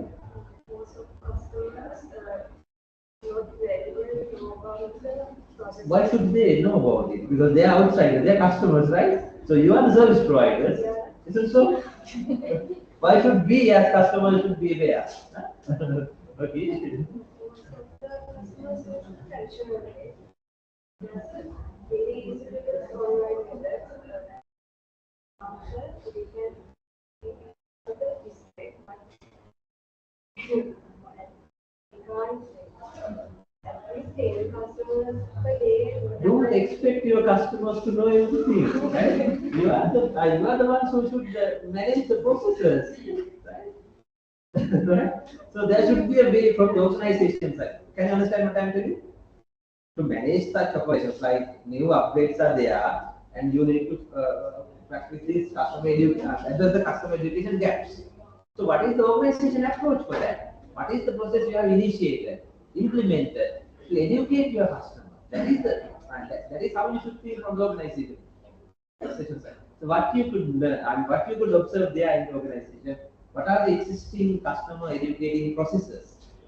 They they are providing the information, including information received. Okay. Including from that customer can understand and educate from that. Okay. As well as there are some promotions they are providing to the customers. Those who are converting to those so that they have implemented some promotions. Okay. Those are two good observations you have made. What else? And we program about getting the customers apply loans to the online. Okay. Just to promote that. Okay. Okay. So that's also good.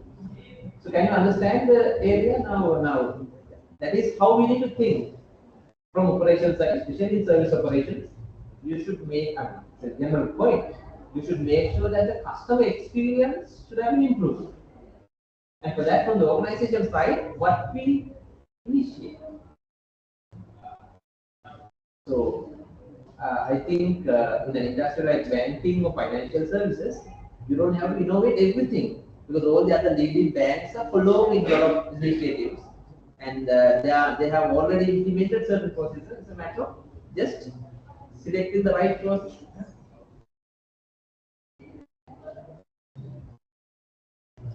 Do they still, have you already implemented this CRM for managing their customer relationships? CRM system? Hello? Yeah. Have they implemented the CRM fully or?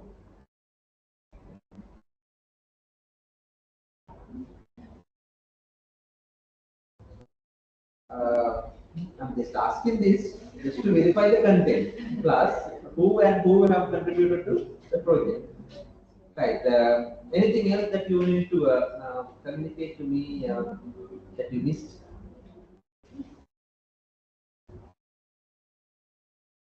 No? Is that all? Right. Thank you very much.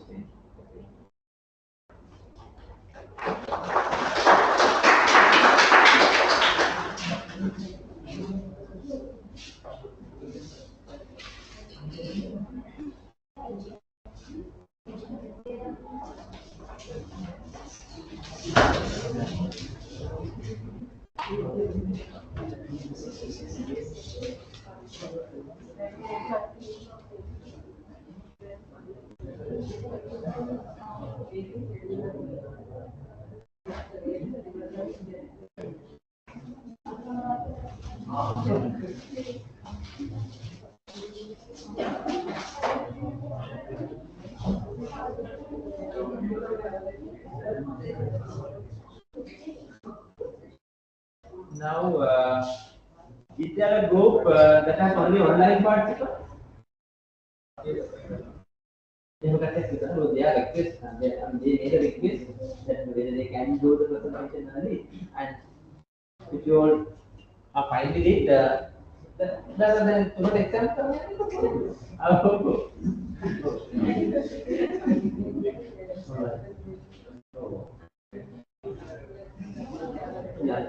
Oh, then we will go to the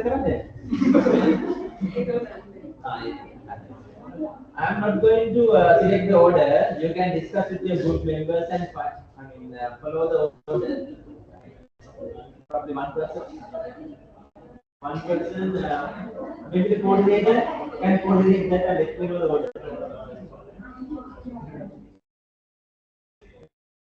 Apa ekonomi private එක දෙමුද? Any other group? Yes. Right. Next CEO, each and every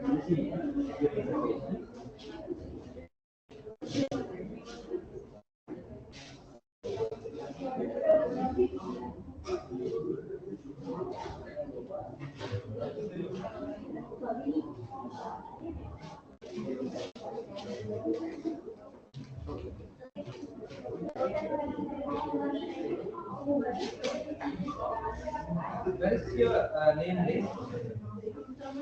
Name list?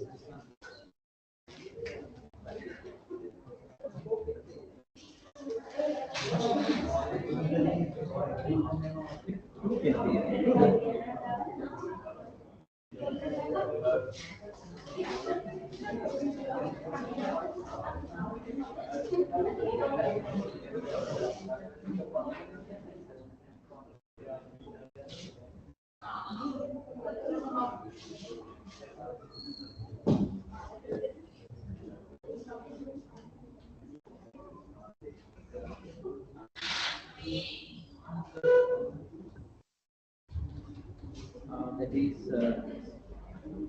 give me 1 minute.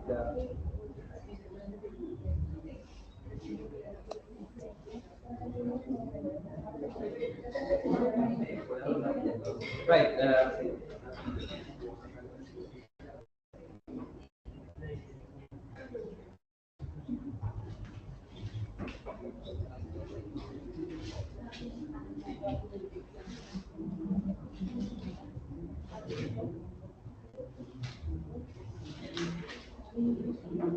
Start the presentation with Veeraphone and then followed by Bandara and their signal. And some presenters available Matana, cheese there, and soy sauce. We'll be given maximum 15 minutes to start. Good morning, everyone. Today our presentation is about suicide process Support and them. claim of Sri Lanka Insurance Corporation.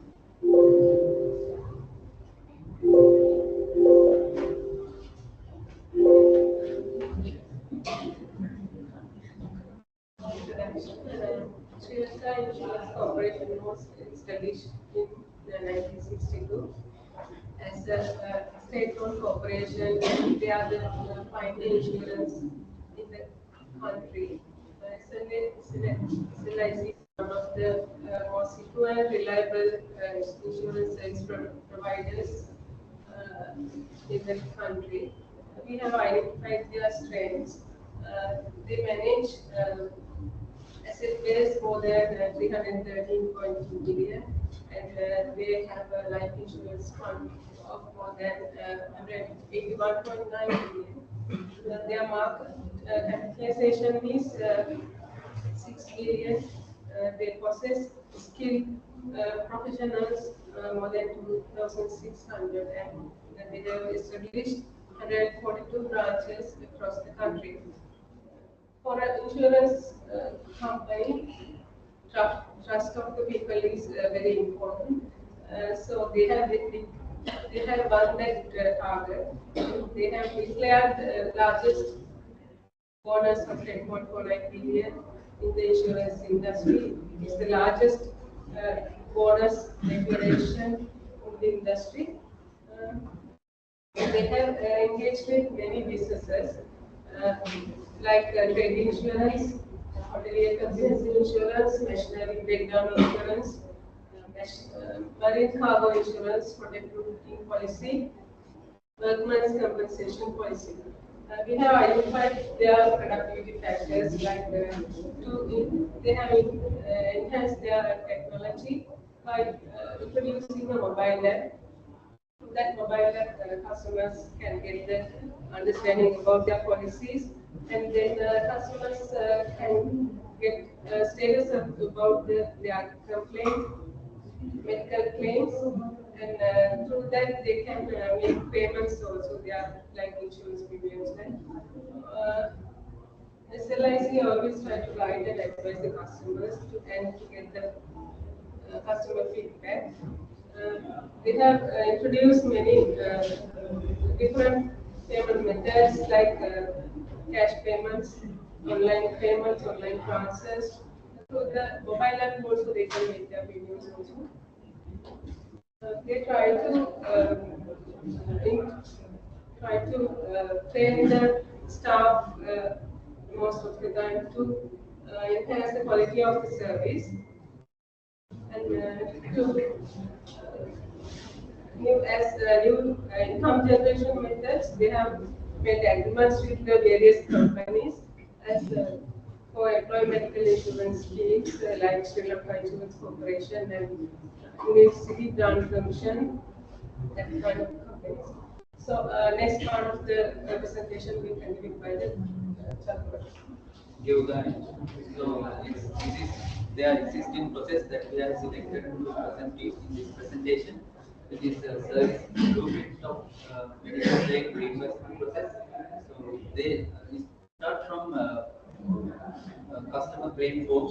So once the insurance holder admitted to a hospital, he needs to contact the company within 48 hours by phone. So they can the company can insure this is a patient and he has already hospitalized, so they can visit if they want, and and to make sure whether it's a true case or false. So after his discharge, he can request from a claim form along with a copy of NIC and a copy of diagnosis card and copy of passbook and original bills.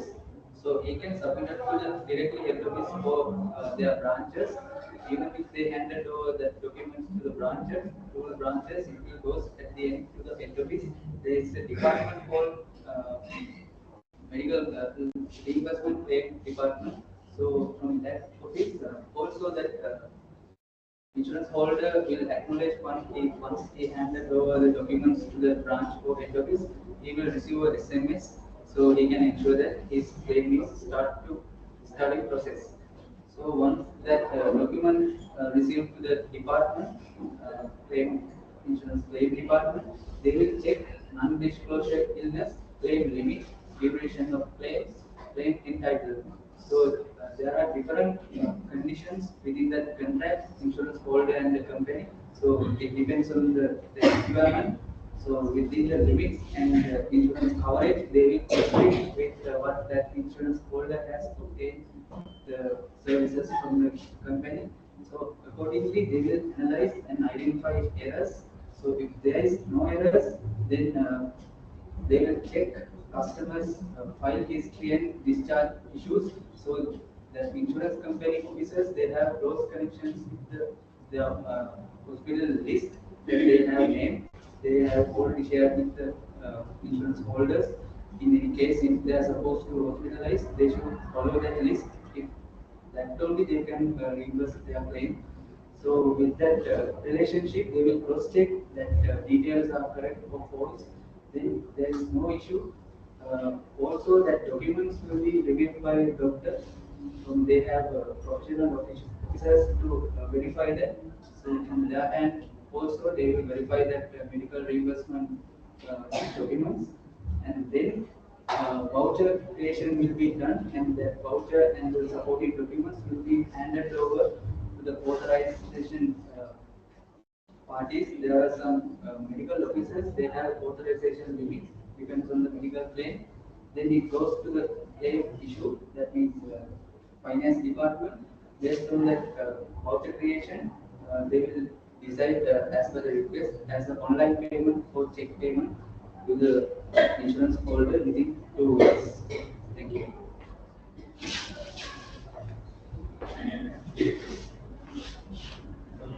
Thank you, Dr.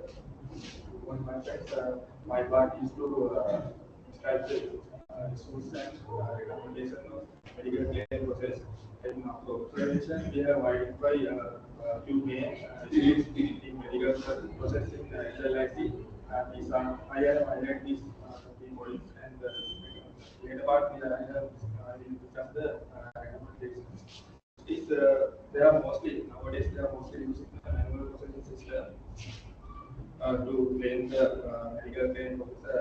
They are also they are also get the authorization of management from the manually, and there are no automation system for repeating system claim process and data extraction, and also their data keeping storage process also very poor because they are not using all software to record the system, and their manual data entries and accuracy of the data are mostly poor.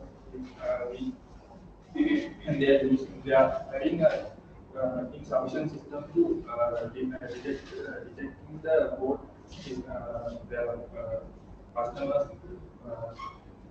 name, and there are record verification. There are limited because there are no sufficient things to compare the previous record, and in the because of inadequate labor force, there are a number of gaps in the employment and and also there are backlog also, and failure to process the complaint and processing system, and and also there are a lot of things to improve in the process. And in the recommendation, they can use the digitalization because in integrated system they can minimize the manual processing system and they can obtain the through online in the authorized system also they can accurate the process and improve the quality and improve the customer satisfaction also and using the chatbots also they can directly connect with the customers and gather their information and issues they have and give direct solution for that to clear the matters and issues. And if they use the automation for repeating tasks, then form, they can also improve their process more quickly and accurately, and they can give a productive service to the customers. And through our online portal system, customer or policyholder can get the status of the if there is a new policy, then can get the what is the status of that and if a claim is there, then can also get the status and they can track main metrics like rating, system, they can optimize the resource they have, and also SLIs is the most currently owned by the governments, so they lack of in automation system, so they have to use their automation to improve their service better to the customer, and implementing a good system they can use to protect the customer and satisfaction also can be improved. In conclusion, we have connected with two people. One is finance advisor and other person is the finance team consultant. We gathered all the details from both the two people and prepare this presentation and the report as well. We have highlighted the issues and recommendation also and improvement of the operation system to deliver better report to understand the medical claim process of exercise to better understand. And thank you. Thank you very much.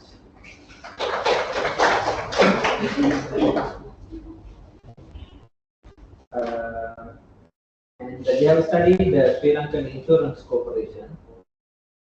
It's a huge business that has many different operations, service processes. So that it's very difficult to study all the processes. So they have selected only few for their assignment, and one is mainly the medical claim reimbursement process and other general operations.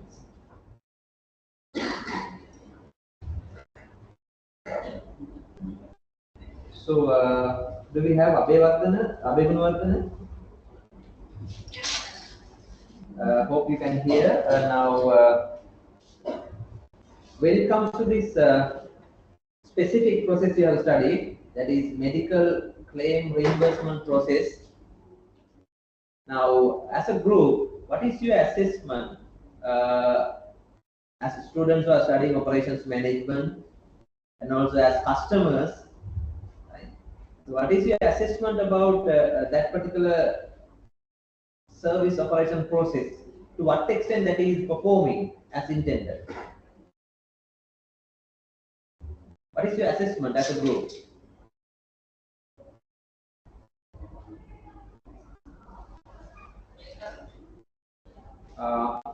Can you hear us? Now, this medical claim reimbursement process, right? We have nicely explained the steps and how the operation is taken place. So, as a group, what is your assessment? Whether that is operating efficiently and effectively, or there are some issues. What is your assessment? We have identified several strengths and weaknesses in FLIC.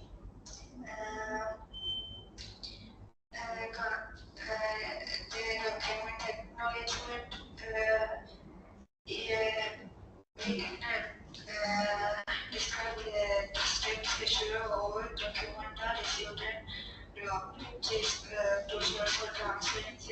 Now, please, now I mean, one of your members already explained the process, right? So that we have, I mean, we are educated on that now. I'm just asking whether this process is efficient and effective or not, as per your observation, as per your assessment. They have some weakness and have to hello.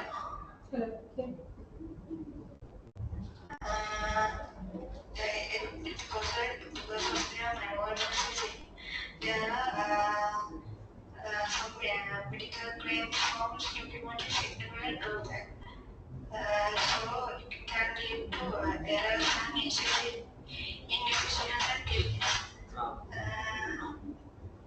So they are working with you.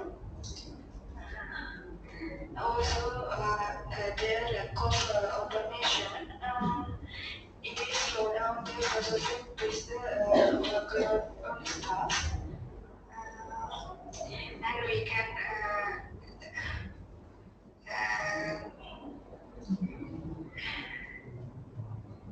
Right, thank you very much. I think you provided us some information about it. Thank you. Now, so Isa, since you have also contributed to this report, you have studied this as a blueprint, right? This process. Go back to that blueprint. Now, is this who developed this? Is it readily available and implemented at the SLIC, or you developed this? Process they follow them as their information we are Does that mean they do not have a blueprint or a process as to how they manage their operations here? we ask what is your routine then they are we ask what is your process and after that we are routine as well. Okay. One more question from for you. Now these lines, what do they mean? The thing is customer should No, processes steps are clear. Now these lines, blue lines, light blue lines, horizontal lines, what do they mean? It's like the step by step. All right. No, rows I understand. The flow that shows the flow. All right. That is what. Now I can't exactly figure it out. What are the front office activities and what are the back office activities? about that like sir it is the submission process. All right. Okay. The second one is like checking the records. Department and the third one is releasing the medical. I appreciate your attempt here to nicely summarize the medical claim reimbursement process into a flow chart, into a blueprint like this. That I appreciate. Would have been nice if you could follow the specific guidelines, the technical details that you need to cover, that you need to go through in developing a flow chart or a service blueprint like this. So that is the learning point. Right. So since we have discussed it, that is, you have studied the topic, so it would have been nicer if you come up with a more detailed service blueprint. Right. Don't worry about everything there. At least one process, one operation activity. For that, we have studied the steps and developed a process flow chart or a blueprint. That's perfectly all right. Right. But make sure you follow the right steps and the guidelines. So that would have been nice.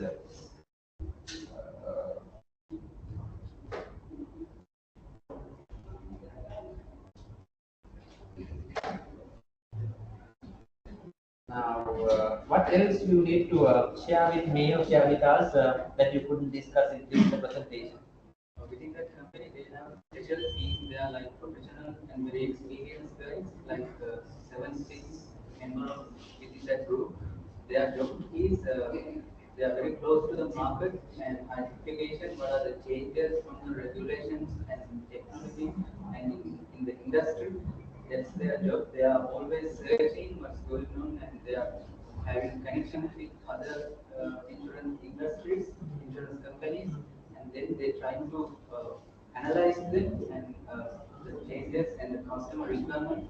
They will try to evaluate the existing process and then require changes, how to deal with them, how to implement them, and the feasibility.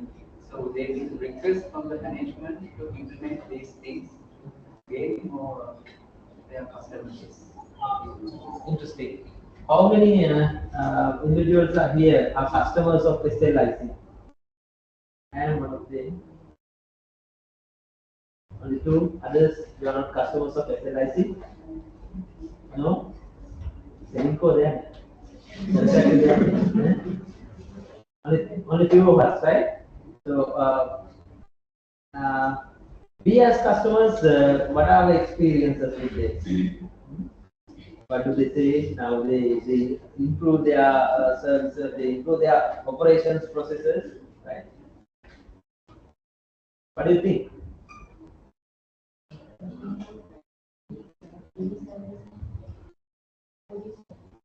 Friendly and supportive services, okay.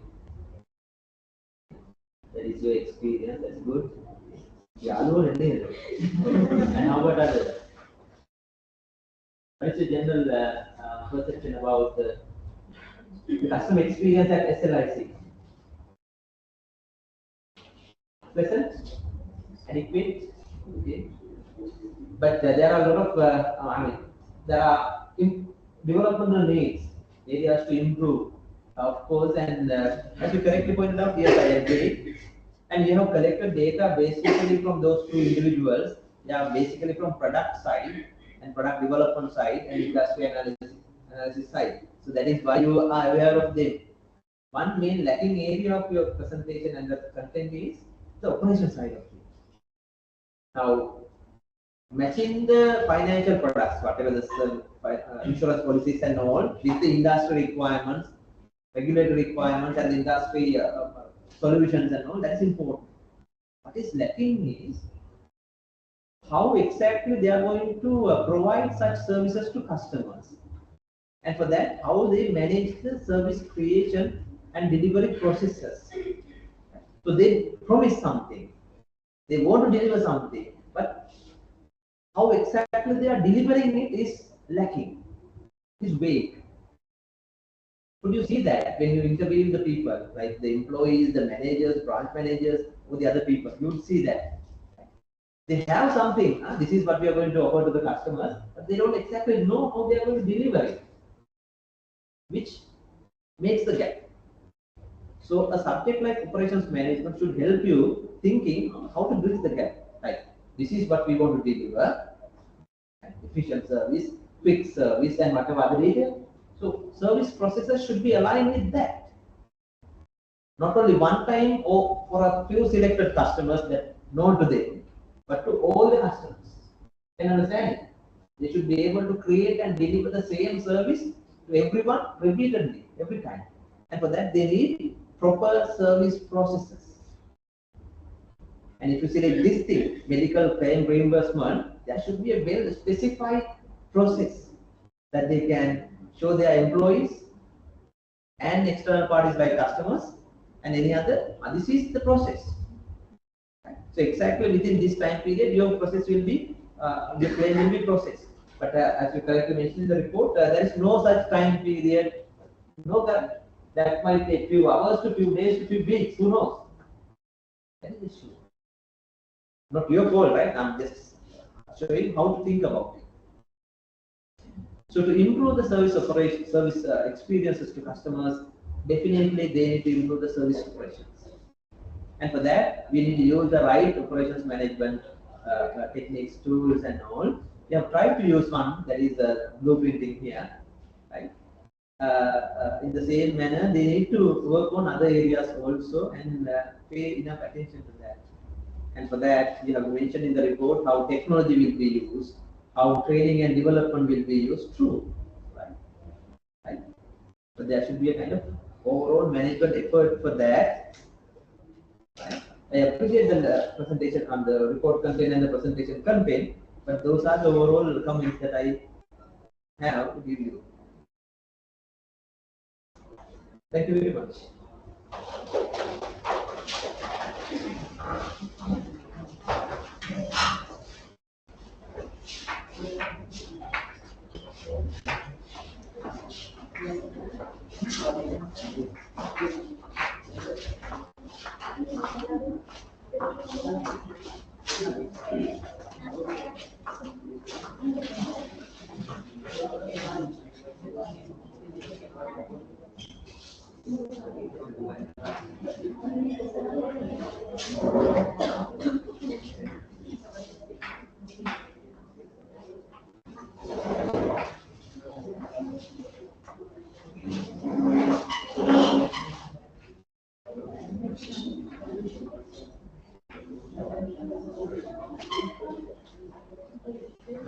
Morning.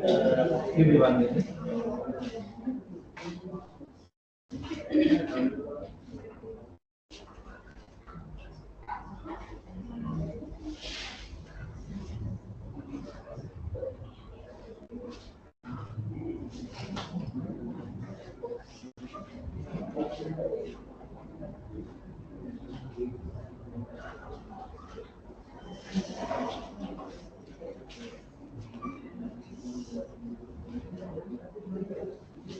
Right, and your group.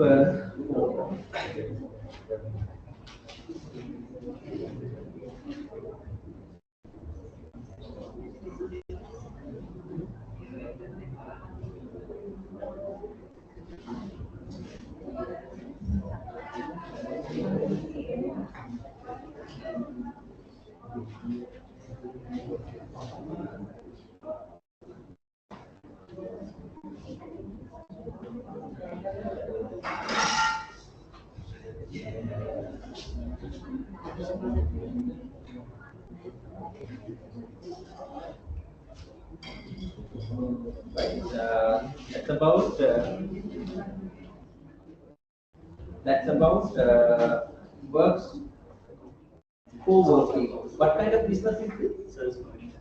Service provider. Office location and location.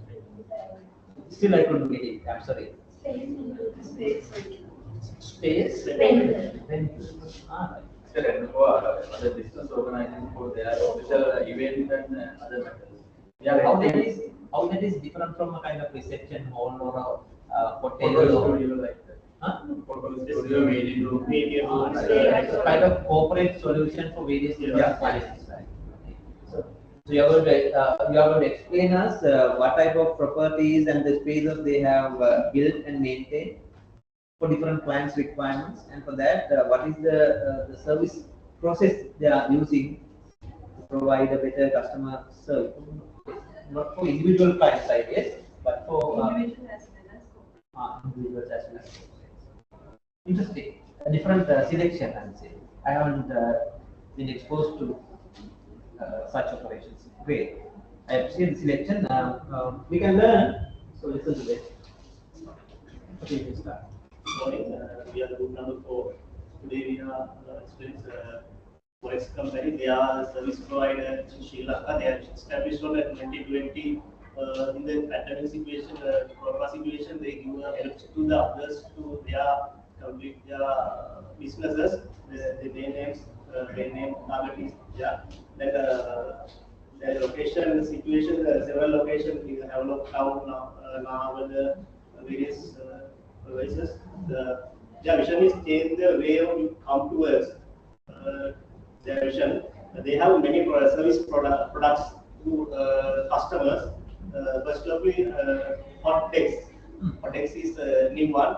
Hot text means they give a short period time to customers to open how the actually they are needs to complete. That means I have company. I deal with the foreign buyers. They are delegations to foreign buyers to and place, and they give a 1 day or weeks period time, short period time. They give their meeting and other participation events, they have it as like a hot desk. This other event is a private office. That mainly private office, even small holders, not the largest one. The small holders, that mean individuals how perform the company basically first time, and they give us some place to some stockage areas to the complete their what are their needs and wants to complete. And the other is meeting rooms. Meeting rooms that mean short period of time. One day as like AGM, DGM, then just the meeting get to the facilitate to the others to the complete their targets as like the bank.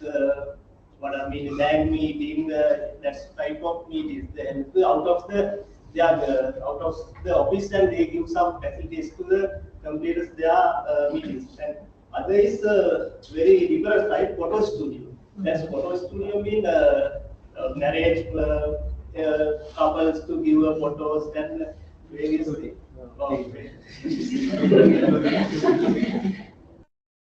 that's type of selection to give a customer to achieve what are their needs. There's a sample pictures to give for idea. There's some swimming pool, then has like traditional structures, then the floor areas. That's the capture to the customers how can give their facilities. Then there's some achievement for the 2024 most popular awards reasonably. Then move to next one. Yeah, apart from that, they give still services to customer that give some Wi-Fi, free Wi-Fi area, and also 24 security, community spaces, tea quarters. They give a tasty tea and coffee to Sri Lankan and foreign buyers. Then also the housekeeping cleaner, they give a better place to how the environment to give to customers, and air condition, mainly package and service are various they give to customers the satisfaction, and what are they give to pay, and they give a best support to the achieve their main level.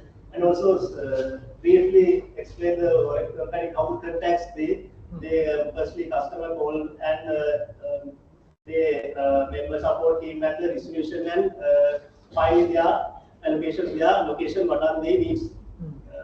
Thank you, my part is over. And go to Sanjay. Thank you, Madhusha.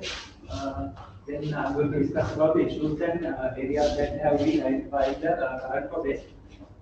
We have identified two main issues in their organization. First one is as a first one we identified the internet trafficking operation.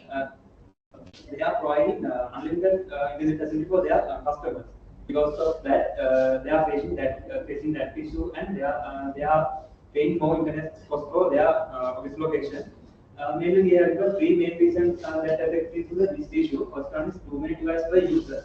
That means some people using more than one device for their office users. Likewise, someone using mobile phone, laptop, tablets, and many other electronic devices for their office users. Because of why that is affecting to this issue. Also, we identify second issue as high data traffic during the peak time. We have selected the peak time as 9 a.m. to 5 p.m. That is the busy time period in this organization. Also, there are a lot of data misuses in this location. That means some people using that provided internet for their personal users. Likewise, some are using their social media, and someone can download films. So something by something related that by using this internet facility. Also, then as our second issue, we identified the manual data entry system affect overlapping of boardroom bookings. They are providing the boardrooms for external and internal tenants. Because of that, they are facing that issue. We have two main reasons that affect into this issue. There is a double booking due to manual entering. That means they are using manual booking system for their boardroom bookings. So in that case, it's a manual and doing by humans. So there are a lot of human errors can be happening there. Also, there is a poor communication in their office staff.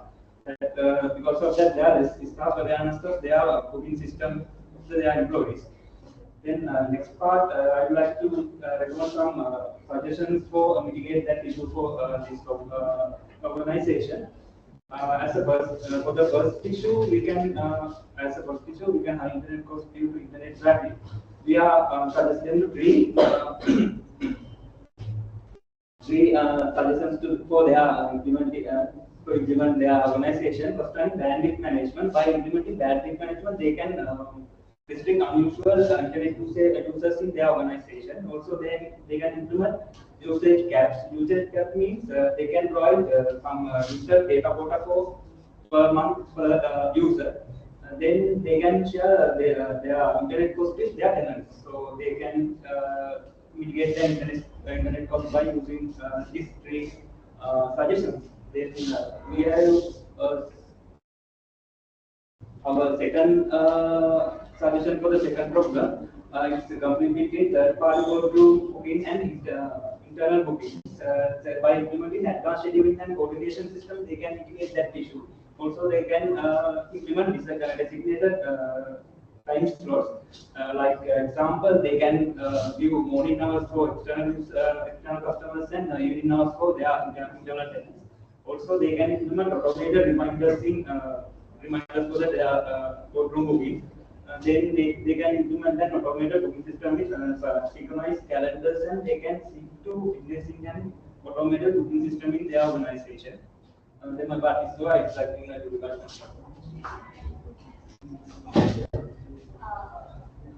Good morning, everyone. We will start our next topic. This is our service blueprint.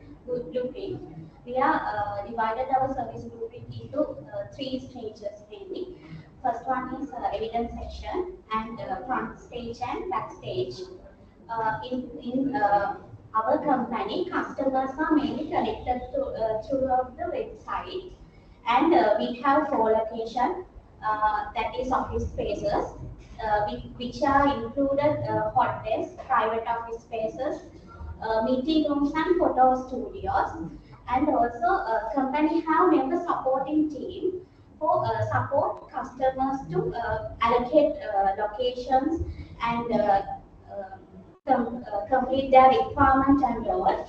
And also companies currently following contract documents, preparing for manual manual work. And also the earlier we described, we are doing tea and coffee services tea and coffee services, unlimited Wi-Fi, filtered water, 24-hour security services, and meeting rooms facilities. And also, when thinking about the customer journey, firstly, customers are connected through the website and make their requirements and check availability from the member supporting team. As the customer inquiries, they are discussed with the customers, and as their inquiries, they are planned the tour called sales tour for going to the premises and introduce facilities for them.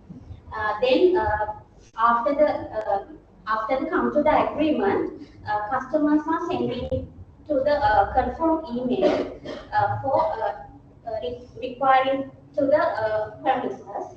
And after that, member supporting team is preparing the agreement called rent agreement.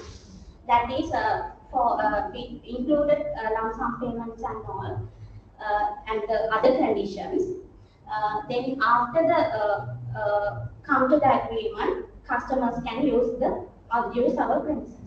And also company is currently using POS system, that is for a property management system locally built, but company is currently using this for only invoicing purposes. And also companies advertising about the premises using social media networks. They are currently following social media like chat software, chatbots and AI power tools. And also they use accounting for QB system. This is our existing blueprint we identified. And also we recommended this is our recommended or suggested service blueprint for their improvements.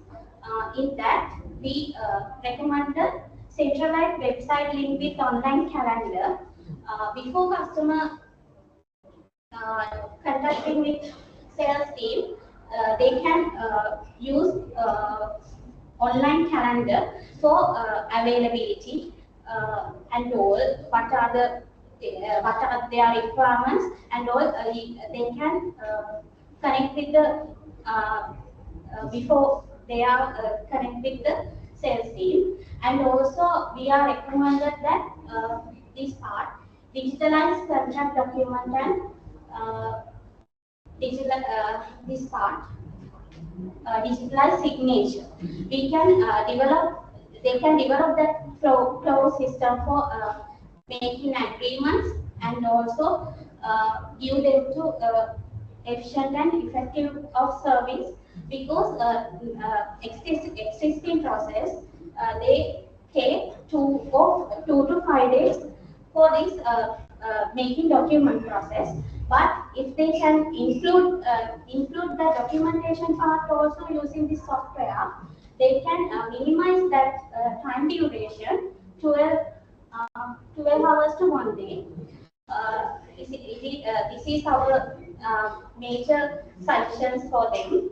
And also company can arrange this is virtual tours and integrated 360 view of office spaces. If they can arrange this,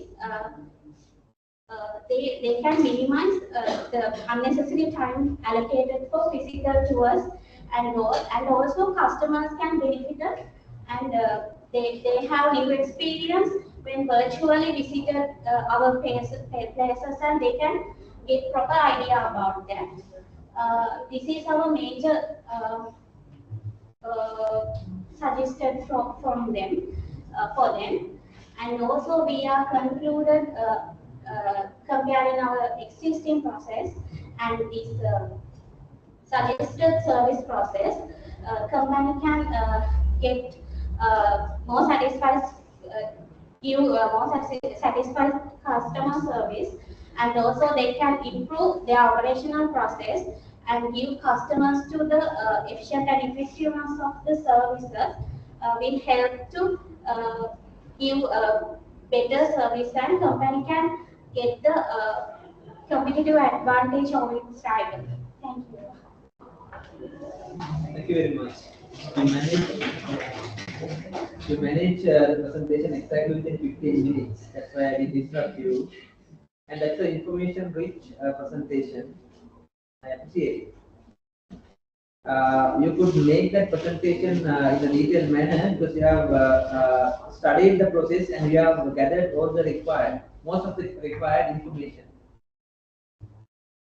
And we started with be the signal, and then you write be the signal, and then run Vicar, and then Samanmade, and Madhushani, Lianage, and Lakmal. Lakmal, just to get little more details, why this organization? What made you study in this, and who were the informants, and how did you gather information? Like the information contact is the operation manager under that organization. We got idea from him because this is an organization, special nature organization, cover different segment. Their operation staff are very smart in that organization for identifying client in various organizations and their events and target their event. Sometimes they are target their event and get the business to the company. Always this organization continue innovative products, develop continue innovative products because of the enhanced customer attraction for the company. That will create business opportunity for the organization.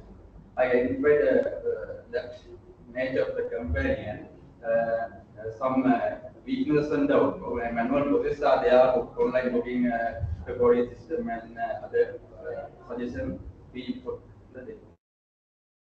Thank you. And in the meantime, you answered the first part of that question as well. Why you selected this company? I see some reasons in your answer. I see some reasons why you have selected this company. Now coming to LNK, since they are to offer their service to both individual clients as well as corporate clients, right? Do you think say similar reservation process or kind of process would be appropriate for catering both markets? To some extent, because they have few products like hotels, private office, photo studio, and ballroom. So let's say as an example for private offices and boardroom, for some extent this would be sufficient, but for like photos, hotels, that is a short period of time requirement. So they actually don't need to go for a sales tour or something like that, because that is mainly for maximum for 1 day requirement. So those kind of things we are not suggesting, and we mainly focus on this service blueprint for especially for private officers as well as the photo shoots, because then they know because private officers, they are minimum contract period is 6 months to go for 1 year, 2 year, like that. So in that scenario, then they want you to know more about the location. So then we can suggest this, and also the photo shoot as they are giving the location for the weddings and the brand shoots and everything. So for that purpose also, they want you to know how the location looks like and what are the facilities and the availability and all. So this would be sufficient. But for the boardroom, also for some extent they wanted to see, but their main purpose is to have the space and to have the, because those two products, hotels and the boardroom, are very short period of time requirement. So in that purpose, not fully covered here, but you can customize or you can modify it and use it. Right? Interesting. Mahishani, since we run short of time as well, quickly or briefly tell us now. You promise something to make sure this service process is implemented, and your clients, your customers are getting the service you promised to them. What is the existing arrangement there? Do they have separate operations managers or assistants who may perform various different tasks from the organization side and help customers to get this experience? What is the current arrangement as you study? Currently, actually, we take the information from them and suggest this to be. Currently, company not doing such a kind of things. I think if they can use this method, they can get the customer more satisfied and do their operation efficiently. Okay. Any other person who can just provide little more details about how they manage this, not this one, the existing process in a more operational manner? So mostly the member support team get more involved with the customer. Member support team. All right. Okay. And also they have minor staff like operation staff who do the day-to-day housekeeping, office services. That is to do the operational work, but to supervise them and to manage their supervisors. There are property supervisors for each operation. They have some property supervisors, but everyone is under the operation manager who controls all the location. Okay. Thank you for selecting this organization and gathering all this information and sharing with us. Interesting. Thank you.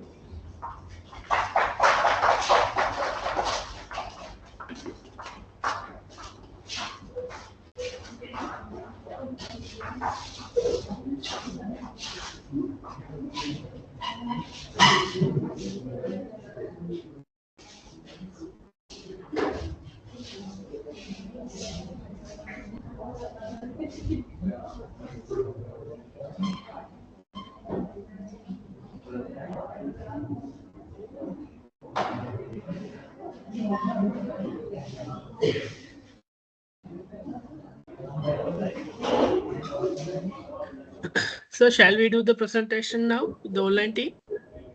Shall we give them the opportunity? Yeah, you want to do it? We have the exams in the afternoon. No. It's okay, they agreed to give you the push. I thought some of you are working with some groups here. Anyway, what is your group name? Group number? What is your group number? One. That is group number 1.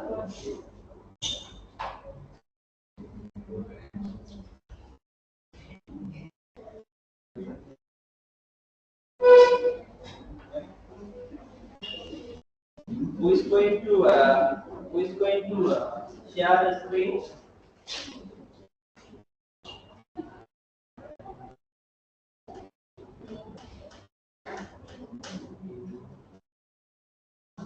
Hello.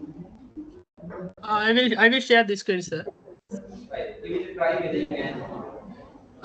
Can you see the screen, sir? Yes, now we can see. And this is about drones lab. Okay. Give me 1 minute. And I need, no, I will keep a record. Give me 1 minute. Okay, sir, sure.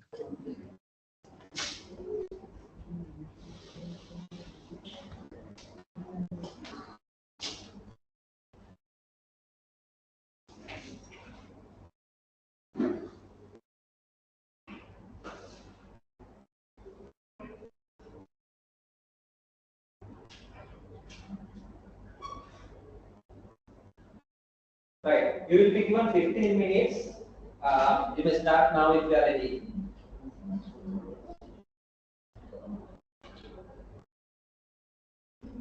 Okay, sir, thank you.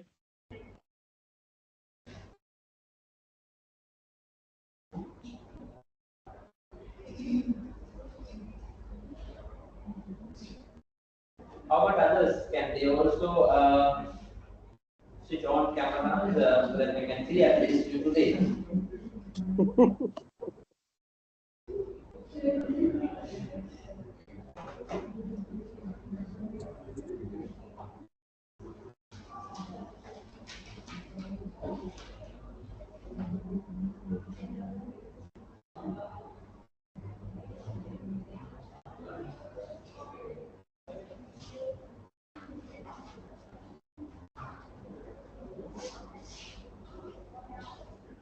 Right.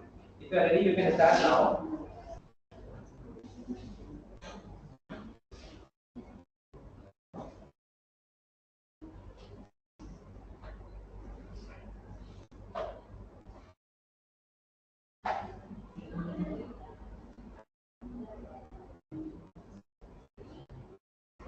Can you hear us, sir? Sure. We can hear you loud. Yeah. Please go ahead. Okay. Good morning, everyone. Today we are here to present our presentation about overview of operation process of Loons Lab. When going to our presentation, we will look at how the Loons Labs deliver technological service to their clients. When talking about the Loons Lab was established in January 2017. Its headquarters located at World Trade Center, and their development center is in Maharagama and Borleskama. Loons Lab focused on providing innovative technological solution through a software development and consultancy services. From that one, we will look at the products of Loons Loom Labs. Firstly, they are providing software called Loom Safe. Loom Safe is a strong platform dedicated to managing health and safety protocols across the various environments. And this product streamlines the process of innovating, ensuring safety compliance and incident reporting and risk assessment and health monitoring. Then secondly, they are providing a service, provided a service, a COVID test management system in response to the global pandemic. Lab developed a COVID testing management system has integrated the PCR testing and managing process. System handle over 200,000 daily PCR tests and integrate numerous laboratories and health division to ensure the efficiency of testing operations. And then health information management systems. That is a comprehensive solution utilized by various hospitals across the Sri Lanka. It enhances the efficiency and effectiveness of healthcare services by providing centralized platform for managing patient information, medical reports, and hospital operations. And from that one, from across that one, they provide many other services for their clients, such as event management, fleet management, membership management, human rights commission cases management, disaster and risk management, and education protocols and university management systems. Over that products, they maintaining their operations and how their process of operation will explain from our member Udayanga. Udayanga, over to you.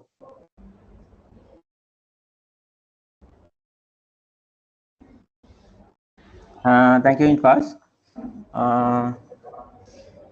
Okay, then let's look the operation process of the software development of a loan slab company.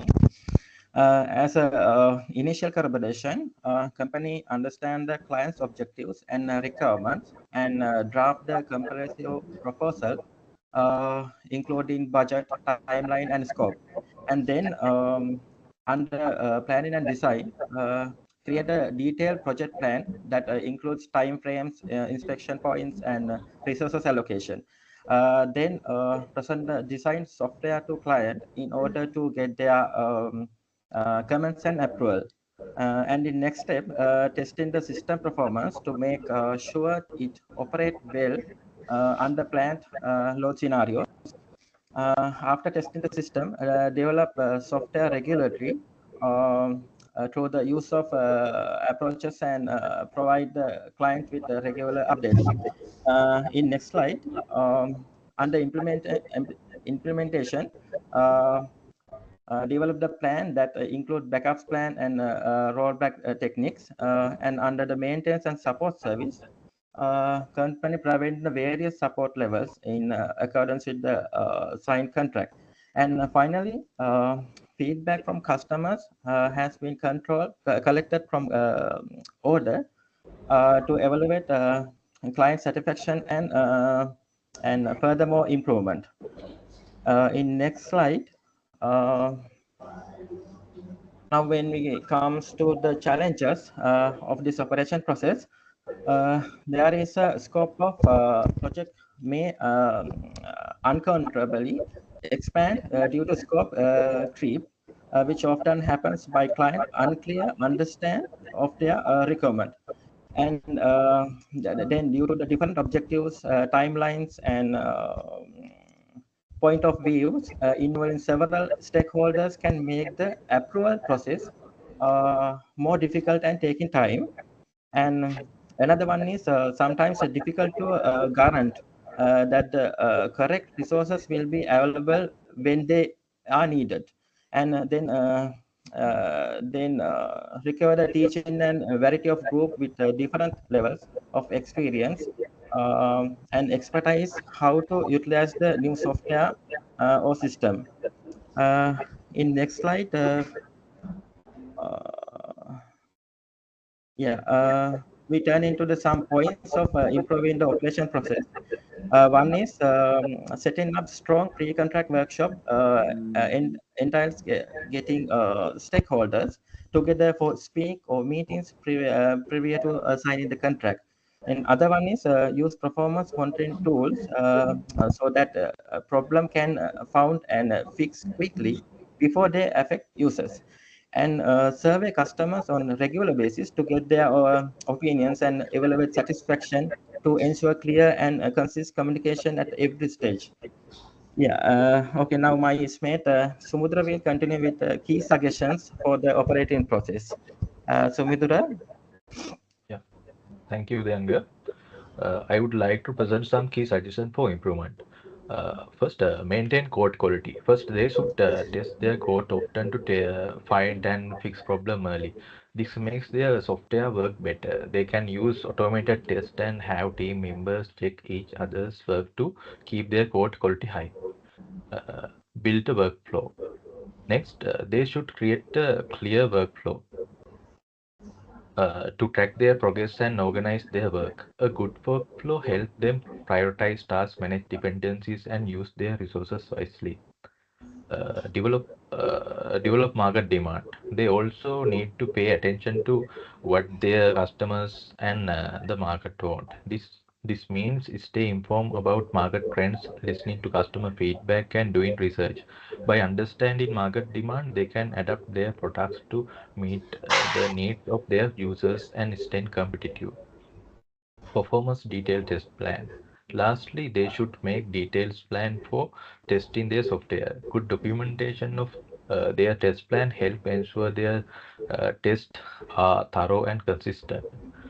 This means written down how they will test different parts of the software, what result they expect, and the environment they will use. This will help them catch more issues and make their software more reliable.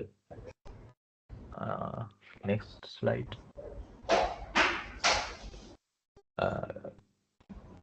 As a conclusion, Looms Lab has shown great skill in software development and consulting service.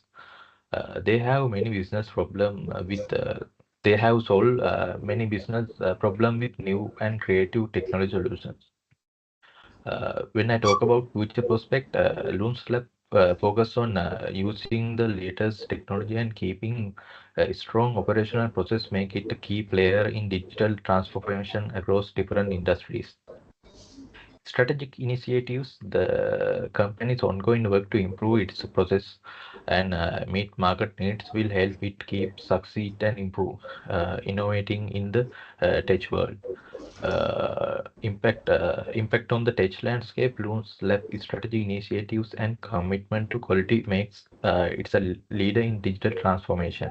They constantly adapt to market needs and drive technological innovations. Okay, thank you very much. Right, thank you very much. Hope you can hear us. Take class. So your presentation. Just to make it a point. Can I know the registration numbers clearly? Now, in past, what is your registration number? Is that 24 or 27? New registration number is 27, sir. That is what. Now here, I mean, make sure that you communicate it clearly. Otherwise, you won't get marks, right? So that is 27, right? In class? Yes, sir. Yes. In class 27, sir, yeah. Is that 7 or 8? I am 7, sir. 7, right? 7, So, yes, sir. I mean, the name, the username here should be changed accordingly. I consider you as 7, right? Yes, 7, sir. And then Sumudura. Yes, sir. Sumudura, your number is 20, right? 20, sir, yes. Here you say 26. So that is it. Right, okay. Thank you for, first of all, studying this online because I can understand the issues you have when logging and listening to the content and all.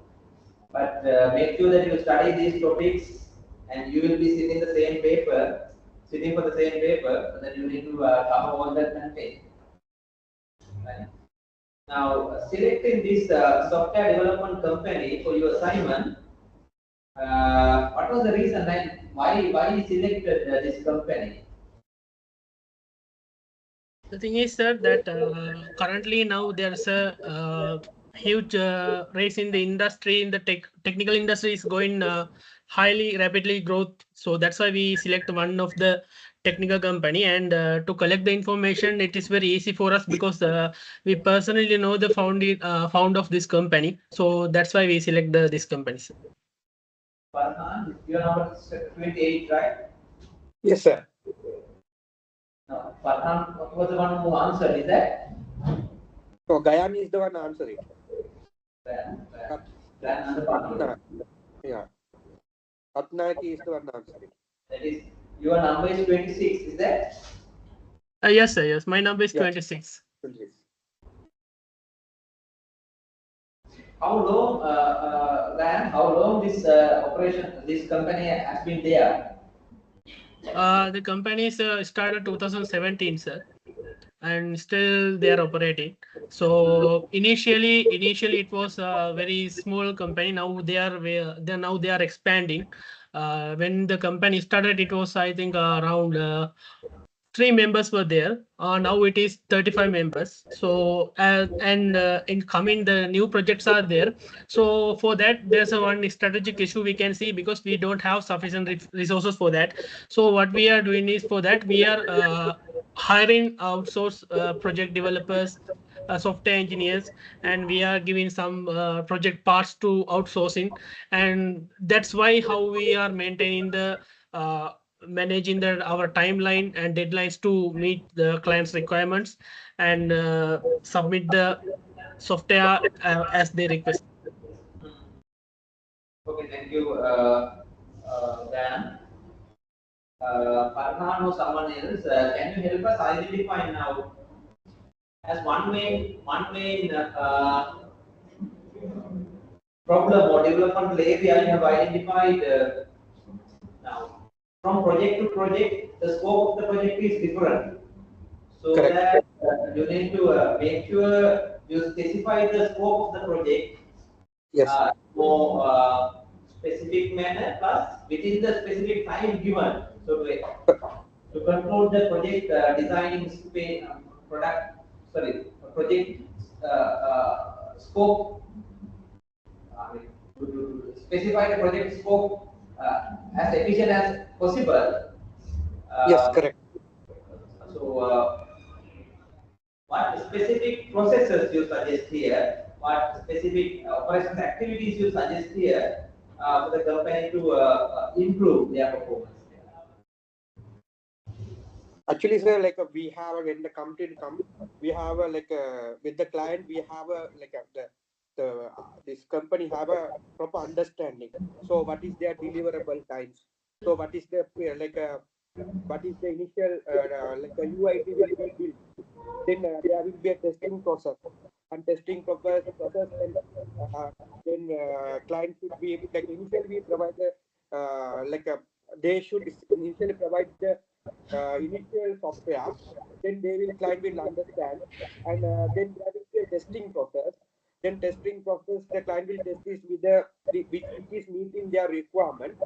After meeting their requirement, then we will finalize it based on the agreed rate. Thank you, Farhan. You have also mentioned those steps in the report also, and one of your members presented to us during the presentation also. My question was now to quickly go through this phase, what we call project scope definition or project scope finalization. So, what operational solutions would be possible? What improvements would be possible for that process? That is what I just asked from you. Do you have any idea? Do you have any suggestion to improve this process efficiency? Process efficiency, yeah, of course. in order to improve the process efficiency, we can just have a continuous collaboration with the client, and also we have to train our staff, like the company has to train their staff in order to adopt the new technology, and also use of AI, new robotics technologies. So those stuff they can implement it based on the client requirement and budget, availability budget and the investment. Then they can improve the processes. Right, thank you very much. Since we run out of time, we will stop it there. Appreciate your participation here. Despite all the technology challenges and other challenges, you managed to join online and conduct the presentation. Appreciate it. Thank you very much. Thank you, sir. Thank you, sir. Thank you, sir.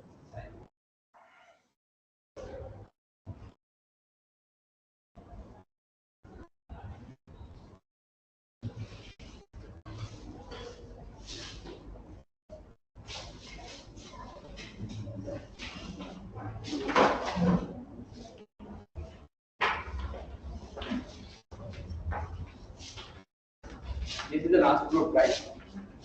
Now we active on that.